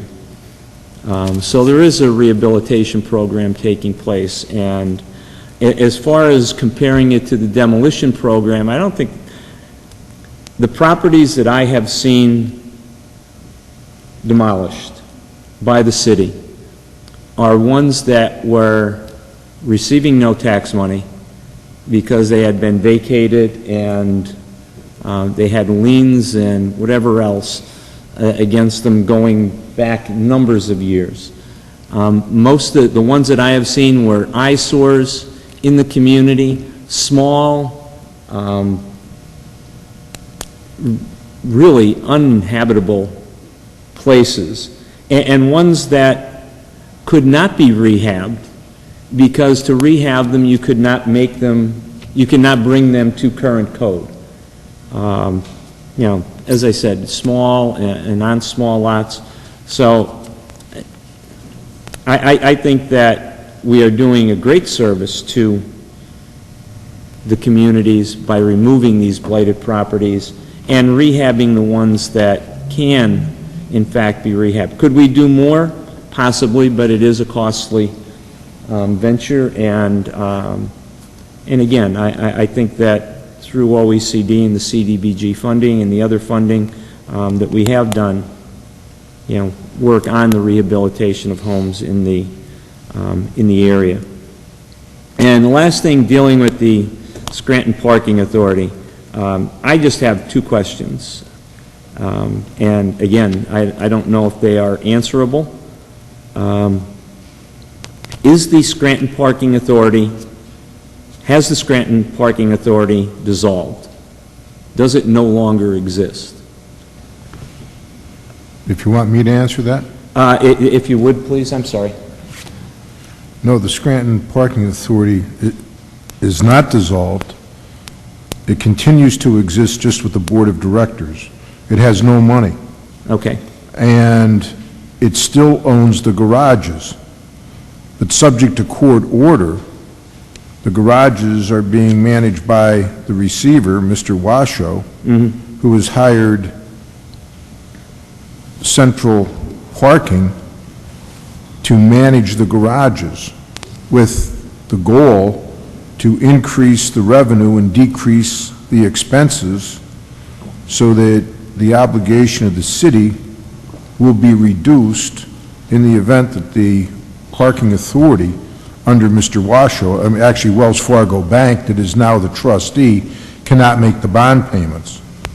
So that they will exist, and if there's proposals received or looked at in order to sell some of these garages and to privatize them, that board will have to meet and will have to approve that to reduce the debt.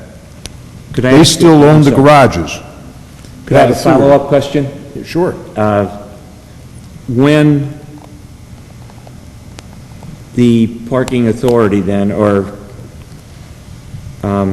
is out of receivership, will the operation of the garages return to the Scranton Parking Authority?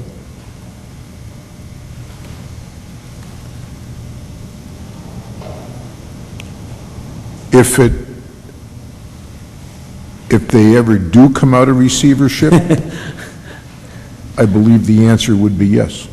Thank you. And that is all. Thank you very much.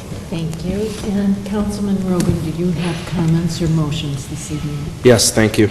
I will be very brief tonight. I am feeling a little under the weather. There's four things I wanted to bring up. The first, the parking authority. As was mentioned, I did speak to employees at the parking authority, and Attorney Hughes also mentioned as well that Mr. Scopoletti and the management at the authority are no longer in charge. And as I stated when we had the previous votes that I opposed on giving the money to the authority, I said once the management is changed, I would support paying, the debt obligations.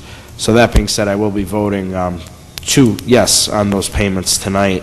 And I understand it does need to be passed in one meeting because of a deadline this weekend.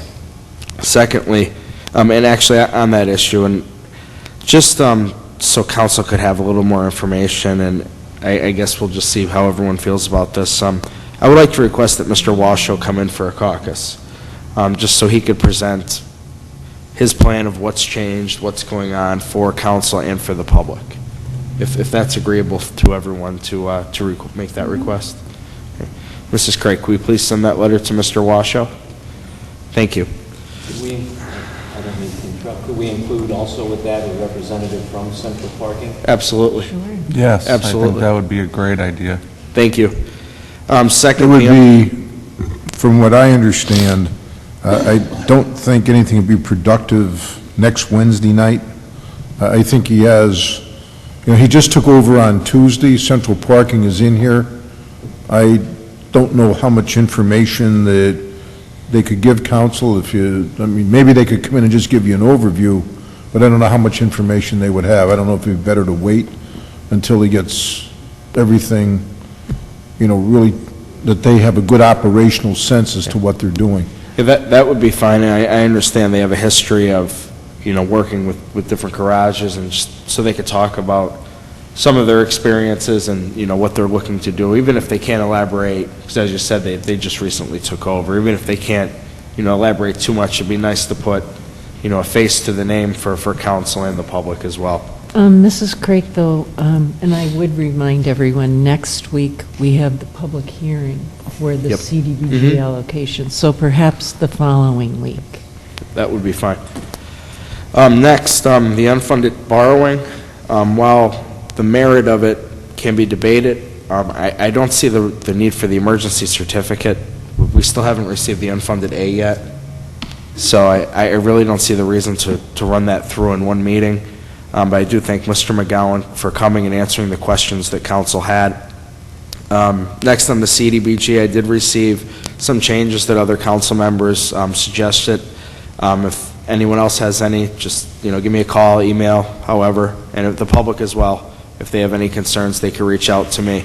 And I'll have something put together and given to everyone before next week's meeting to review and, let the public also have their input as well. As has been mentioned, that the funding is cut pretty much every year because the federal government is just as broke as the city. So it is getting tougher and tougher. There's not as much fat, I would say, in there as there was in the past, and I think part of that is because council has been cutting that. And we've been trying to put money in, and will again this year, to put it in areas that will help the community and help the people the most. And finally, just one citizen's request, and I do have a few more that I apologize I have to get, a few residents I have to get back to. For over a month now, I have brought up the potholes in front of 3030 Division Street. Now, I understand that the administration has been working with council a little bit more. All I'm asking for the mayor to do is to have his department heads answer to city council. Simple requests, filling potholes, information requests. It's frustrating that a resident would have to contact me 10 times because they haven't had a result yet. So, Mrs. Craik, could we please send in bold a request to Mr. Dewar asking that the potholes in front of 3030 Division Street are repaired? And that is all I have for tonight. Thank you. Thank you. And Councilman Joyce, do you have comments or motions? Yes. To begin tonight, I'm going to address the capital budget again, and I'm going to try to be a little bit brief because I feel a little bit under the weather myself. To remind, the process of capital budgeting is the process of planning, evaluating, comparing, and selecting the long-term projects involved with the city. The capital budget that was sent down by the administration to council is a 5-year plan beginning in 2013 and ending in 2017. The capital budget that was sent from the administration was sent to council pursuant to Section 904 of the Home Rule Charter, which states that the mayor shall submit to council the first 5-year capital budget after adoption of the charter, initially at least 9 months prior to the final date for submission of the budget. In all subsequent years, it shall be submitted to the council at least 3 months prior to the final date for the submission of the budget. The capital budget was sent to council on August 15th of this year. Therefore, it complied with the deadline. Now, just to remind everyone, there's 4 sections of the capital budget that was sent down by the administration, being fire stations and equipment, curbs, or bridges, roads, curbs, and sidewalks, which is Section 2, building improvements, which is Section 3, and the park system, which is Section 4.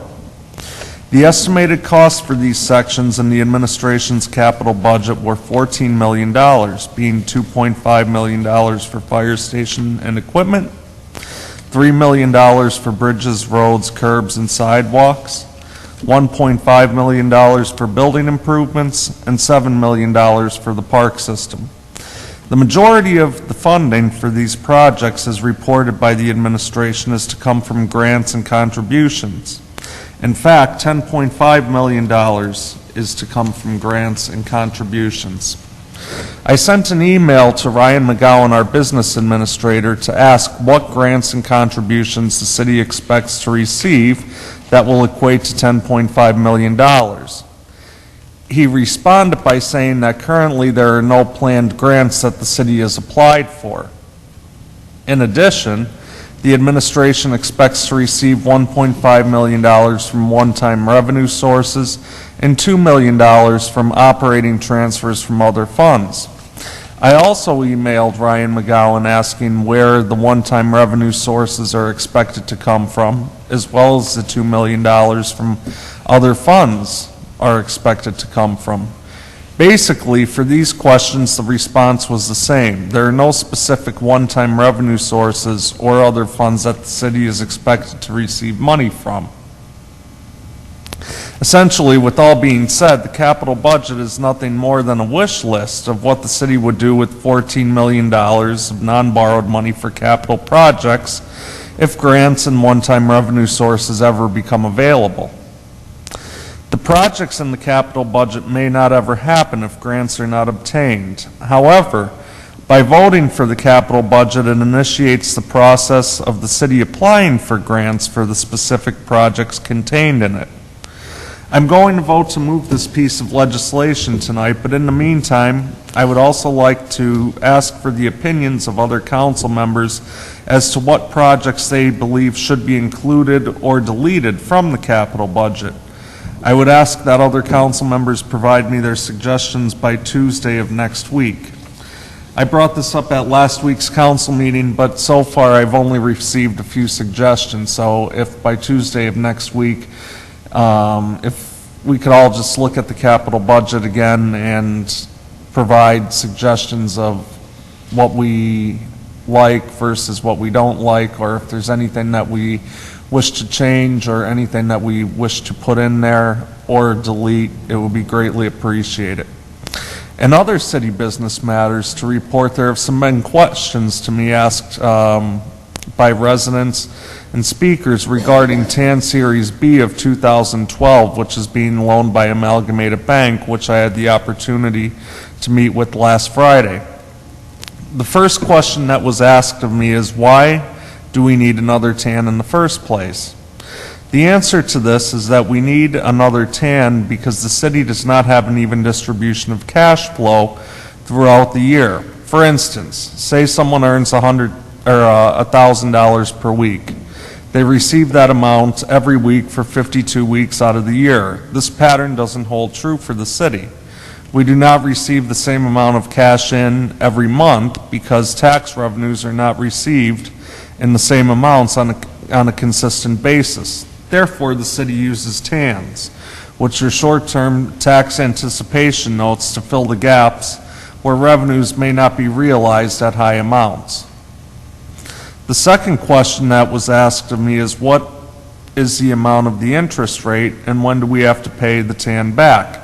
The amount of the TAN that was passed by council was for $6.25 million, and the interest rate is 5%, and we must pay this note back in full by December 15th of 2012. The third question that was asked of me is, what is the total amount of interest that will have to be paid by taking out the TAN? To answer this, the total amount of interest that will be paid by taking out the TAN is $86,076.39. A fourth question that was asked of me is, how will the city pay this TAN back? This TAN will be paid back by two main sources of funding. The first source of funding is the state DCED loans and grants, being $2 million in no-interest loans and $225,000 in grant money received by the state. It is my understanding, after speaking with Mr. McGowan before tonight's meeting, that the city did receive the proceeds from the no-interest loan, and the grant will be received tomorrow, from my understanding. The second source of financing will be through earned income tax collection. Essentially, what will happen until the TAN is paid off, or December 15th, whichever comes first, 60% of the earned income tax revenue, which is the wage tax, will be transferred to Amalgamated Bank. A fifth question that was asked of me is, what are the fees associated with the loan? The fees associated with the TAN are $282,250, with the great majority of these fees going to Amalgamated Bank and CaseCon Capital. And I do have a few citizens' requests. First, deals with the 1200 block of Acker Avenue. Several residents of Acker Avenue, as well as residents who travel through lower West Scranton, have informed me that there are large potholes on the 1200 block of Acker Avenue that are in serious need of repair. Motorists have also informed me that the potholes are making travel conditions difficult and even caused one motorist to get a flat tire when accidentally hitting one of the potholes. Mrs. Craik, with this in mind, please contact Director Dewar and ask him to handle the situation in the best way that he sees fit. The second request deals with the vacant lot between 643 Beach Street and Hers Court. South Scranton residents living on Beach Street have voiced their concern to me about the lot between 643 Beach Street and Hers Court. Residents have informed me that the lot has overgrown weeds and grass reaching over 5 feet high. Residents have also informed me that this lot has become a breeding ground for skunks and various rodents which are causing problems in the neighborhood. Residents wish to see the grass and weeds cut on this lot as soon as possible. Mrs. Craik, with this in mind, please contact Director Seitzinger and ask him to handle this situation in the best way that he sees fit. And also, in addition, various South Scranton residents and business owners on Cedar Avenue have contacted me regarding the lot between 709 and 717 Cedar. Residents and business owners have informed me that the lot contains overgrown grass and weeds that have grown to about 3 to 4 feet high, and that the lot has become a haven for rodents which are bothering residents. Mrs. Craik, please add this to the list of issues to contact Director Seitzinger about, and that's all I have for tonight. Thank you.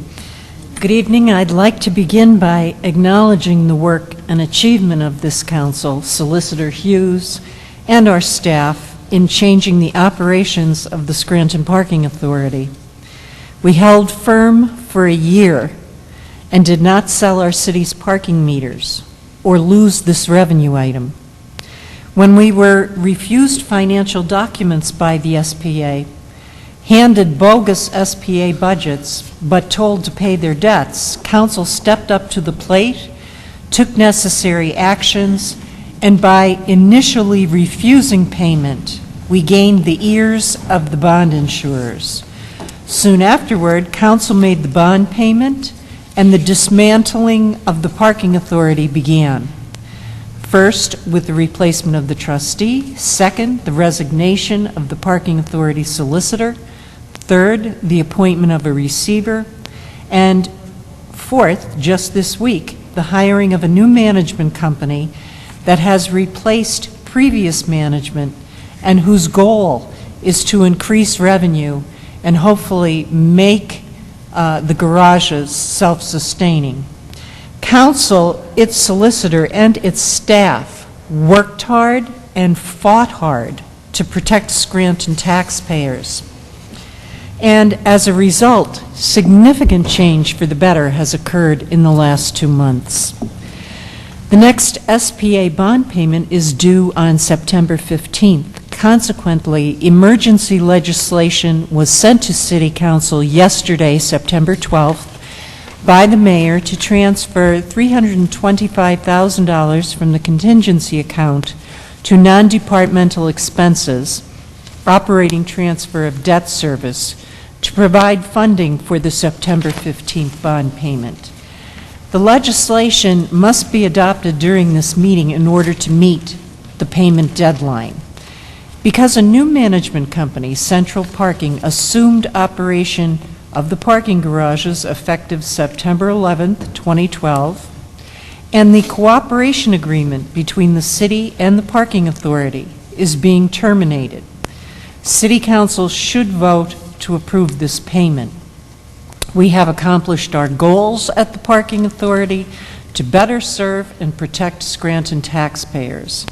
We have also retained the city's parking meter revenue, and both of these measures will now prevent a drain on city taxpayers by halting the need for any tax increases to fund parking authority debt. In addition, Council received emergency legislation to secure a second unfunded debt borrowing in the amount of $9.75 million for 2012. A public caucus was conducted earlier this evening prior to our regularly scheduled meeting in order that City Business Administrator Ryan McGowan could explain this specific legislation and its urgency to the public. According to both Mayor Doherty and BA Ryan McGowan, any potential tax increase related to this unfunded debt borrowing was already included in the revised recovery plan, and the 2013 tax increase should remain at 12%.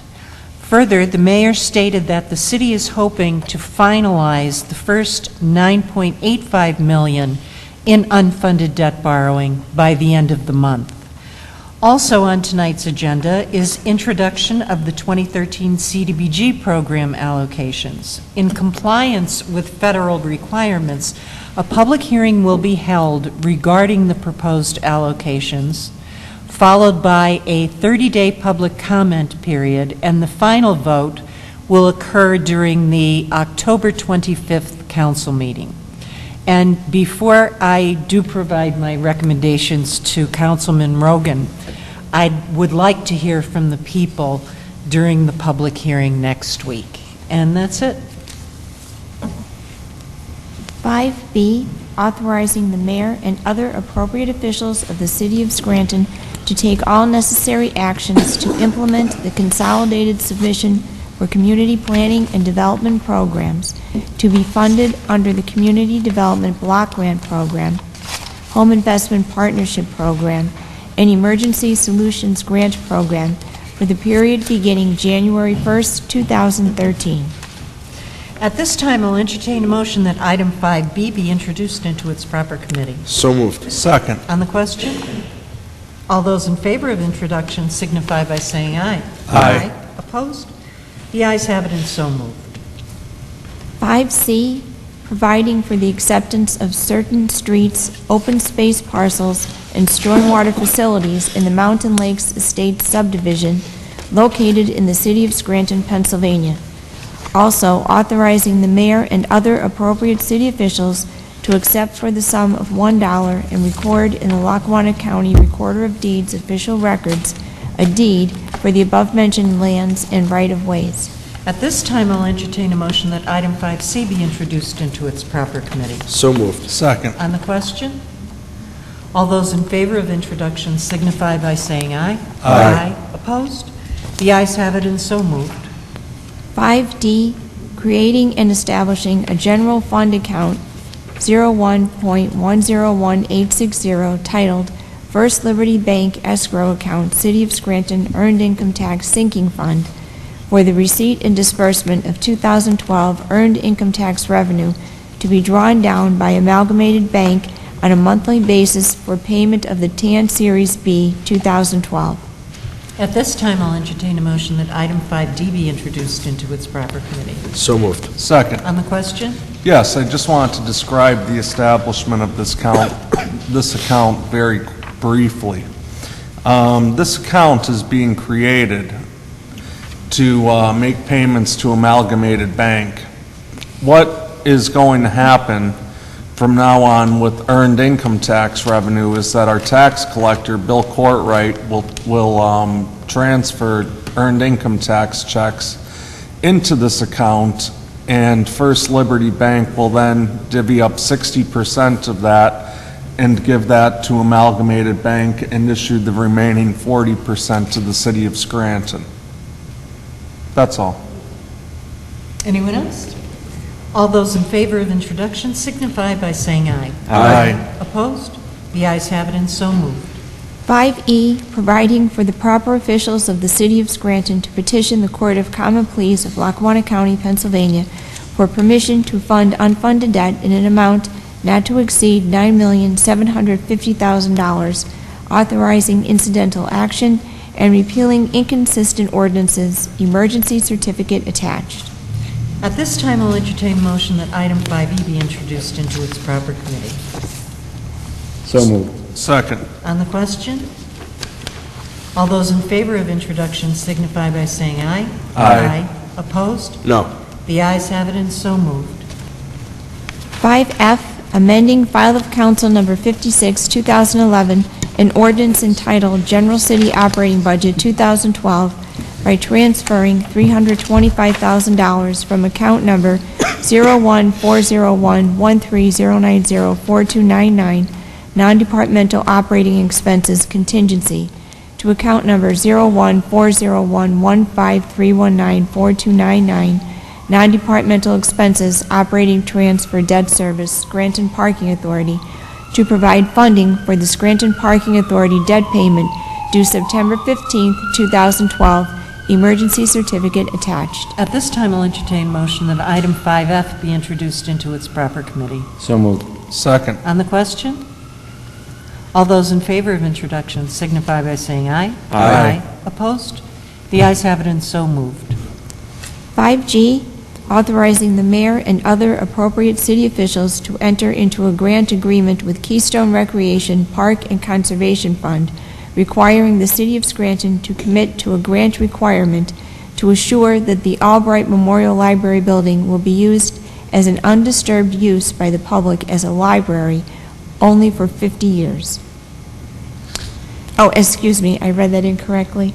As a library only for 50 years. At this time, I'll entertain a motion that item 5G be introduced into its proper committee. So moved. Second. On the question? As I read that, and as Mrs. Craig read it, the wording sounds that sometimes, if you read it one way, it's that it will only be a library for 50 years, rather than library only for 50 years. So maybe that's where some of, maybe there was some confusion with, how it was worded. Maybe there should be a comma or something there. Or maybe library only for a minimum 50 years should have been included in that. I think, Mrs. Craig, if we could take a look at the legislation for amendment then next week to make that change. I do understand the concerns cited by some of our speakers tonight. Perhaps I was looking at the glass as half full in that since the Library Authority has the deed to the Albright Library, my fear was that at any time they could do what they wished with that building. And so by designating that for 50 years, it's going to remain, if this is what it means, a library for public use so that it can't be sold or given to anyone else, then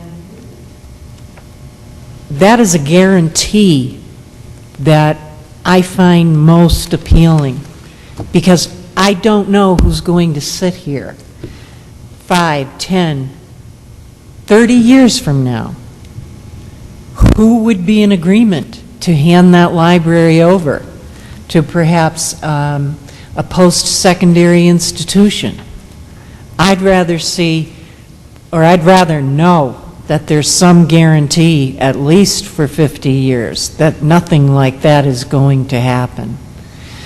In the, I don't mean to belabor this, in the backup on the letters received from the Board of Trustees and from the Board of the Scranton Public Library Authority, it reads, and further assures that said building will continue to be used as a public library for not less than 50 years. So it's worded a little bit better in the backup than. Thank you. In the. Anyone else on the question? All those in favor of introduction signify by saying aye. Aye. Aye. Opposed? The ayes have it and so moved.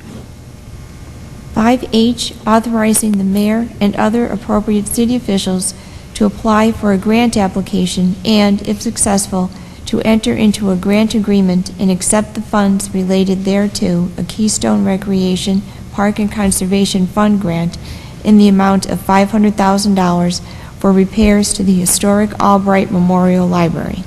At this time, I'll entertain a motion that item 5H be introduced into its proper committee. So moved.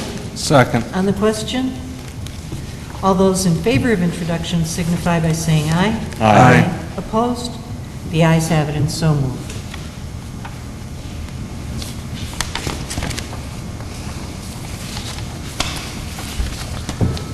I make a motion to suspend the rules to move items 5E and 5F to 6th and 7th order to be considered for final passage based on the attached emergency certificate.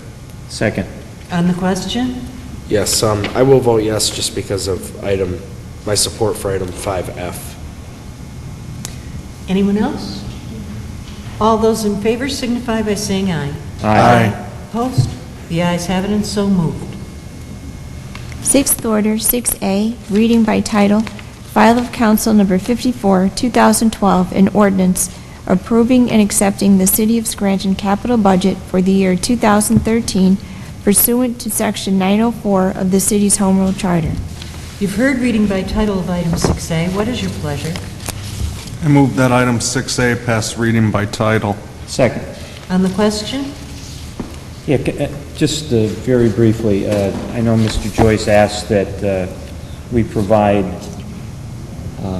additions or subtractions or whatever to the capital budget. I think it'd be more appropriate to prioritize the items in the capital budget. Those things that we feel are most needed in terms of capital improvements as opposed to adding, or removing things. Just a thought.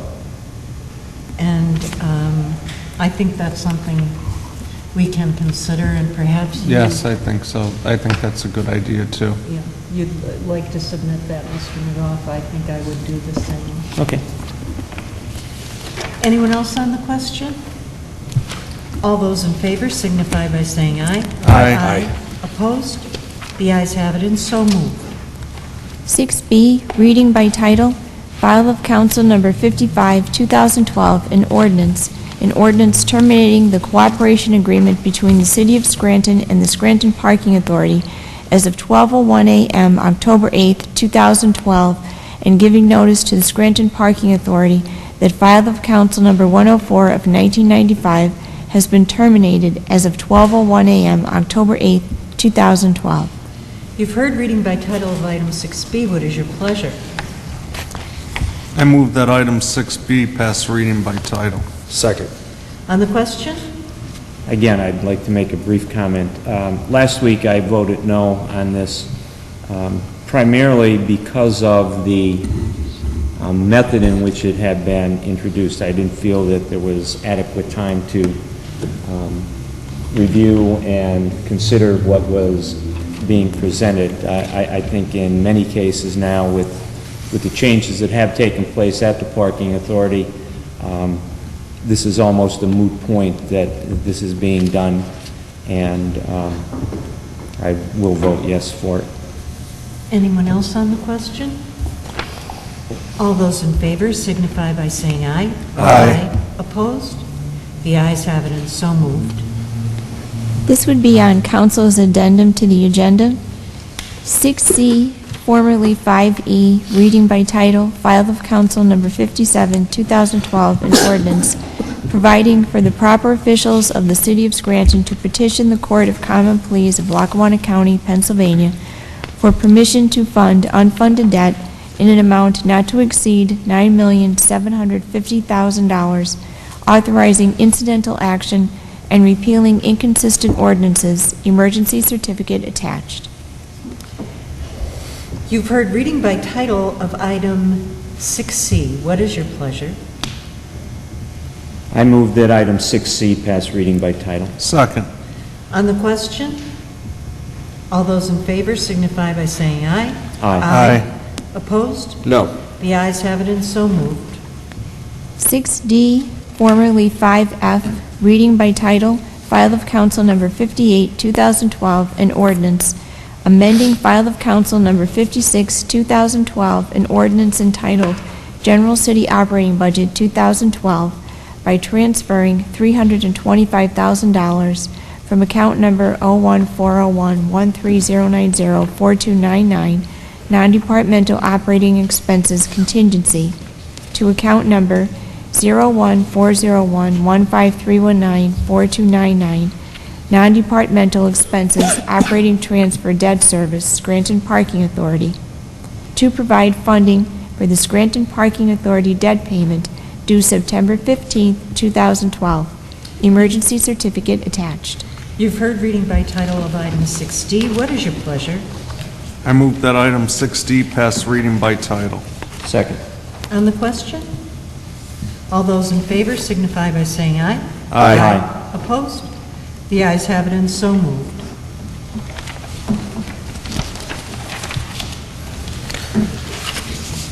I make a motion to suspend the rules to move 6B to seventh order for final passage. Second. On the question? All those in favor signify by saying aye. Aye. Opposed? The ayes have it and so moved. Seventh order.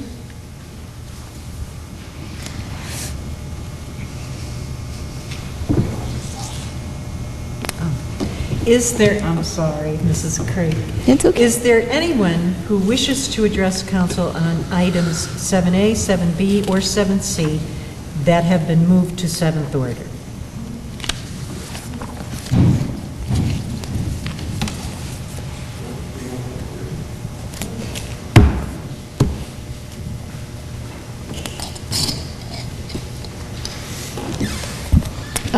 I don't see the need to move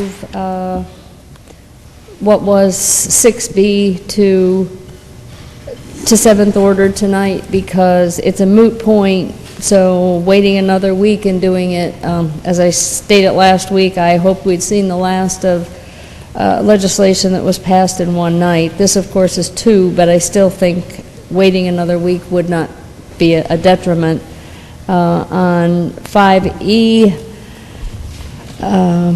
I tend to agree with Mr. Rogan. I don't see the urgency. We've had one since January or February, a court order, and we still don't have that one, so I don't see why the burning need. And with respect to what was 5F, again, timing. We've known for some time that this was going to happen, and I don't know why we didn't have it on the agenda 3 weeks ago and do it in 3 readings in case anyone did have a comment that's not here tonight. Thank you. The only thing I'd like to add to that is that in some cases, legislation, well, in the case of the specifically the bond payment for the Scranton Parking Authority, I was working on that for the last 2 weeks and basically held that up until this evening because I wanted to be very sure that before council would consider this bond payment, that the management of the parking authority had switched hands and that all the loose ends were tied up. So sometimes when you're looking at a piece of emergency legislation, it's happening because we're working on it right into and beyond the 11th hour. And we're trying to do that so that we're protecting the taxpayers. In terms of the other involving the unfunded debt, it's my understanding that this needs to be done in one evening because the administration would like to approach the Court of Common Pleas to get a court date. And the longer it takes to pass the legislation, the longer it's going to take that step and go before the court, and then, of course, the court can not grant a hearing for this for possibly another month. And the money is needed for 2012 bills, so it needs to happen as soon as possible. The $9.85 million of the original unfunded debt borrowing, obviously, was held up all of this time because the Pennsylvania Economy League and DCED wanted a recovery plan, and also because the city was still working on an audit.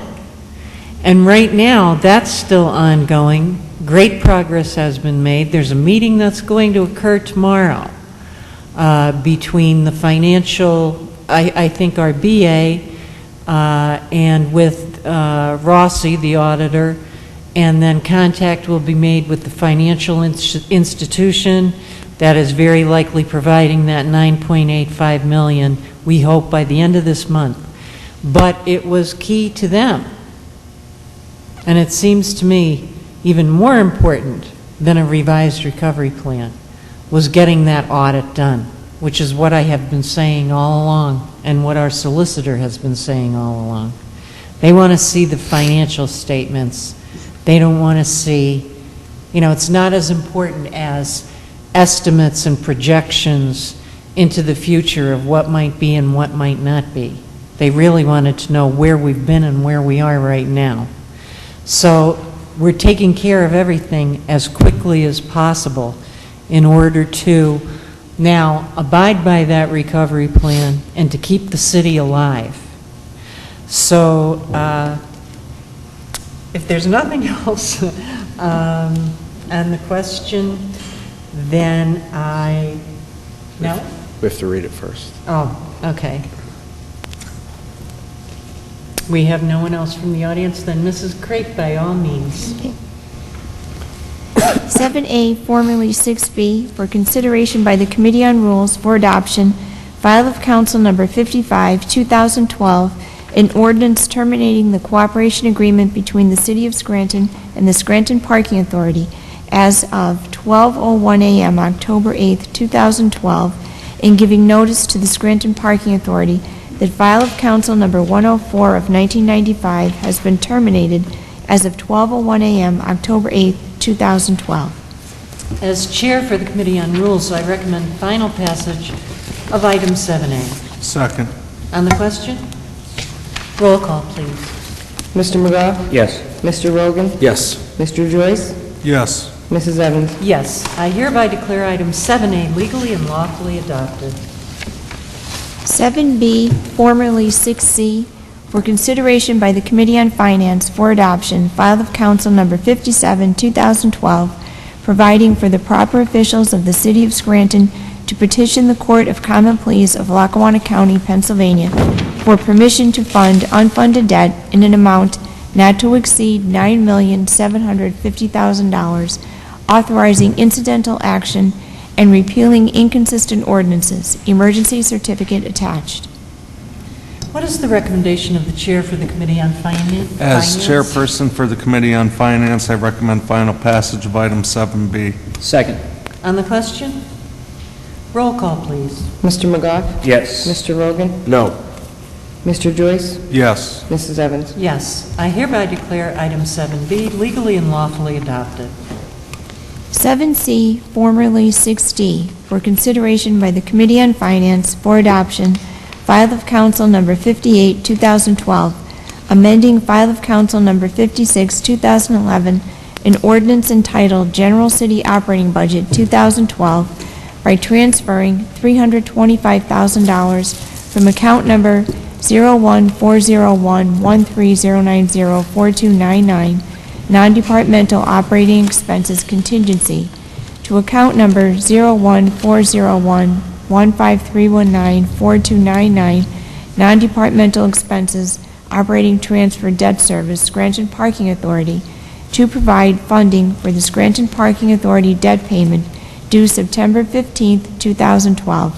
Emergency certificate attached. What is the recommendation of the Chair for the Committee on Finance? As chairperson for the Committee on Finance, I recommend final passage of item 7C. Second. On the question? Roll call, please. Mr. McGough? Yes. Mr. Rogan? Yes. Mr. Joyce? Yes. Mrs. Evans? Yes, I hereby declare item 7C legally and lawfully adopted. If there is no further business, I'll entertain a motion to adjourn. Motion to adjourn. This meeting is adjourned.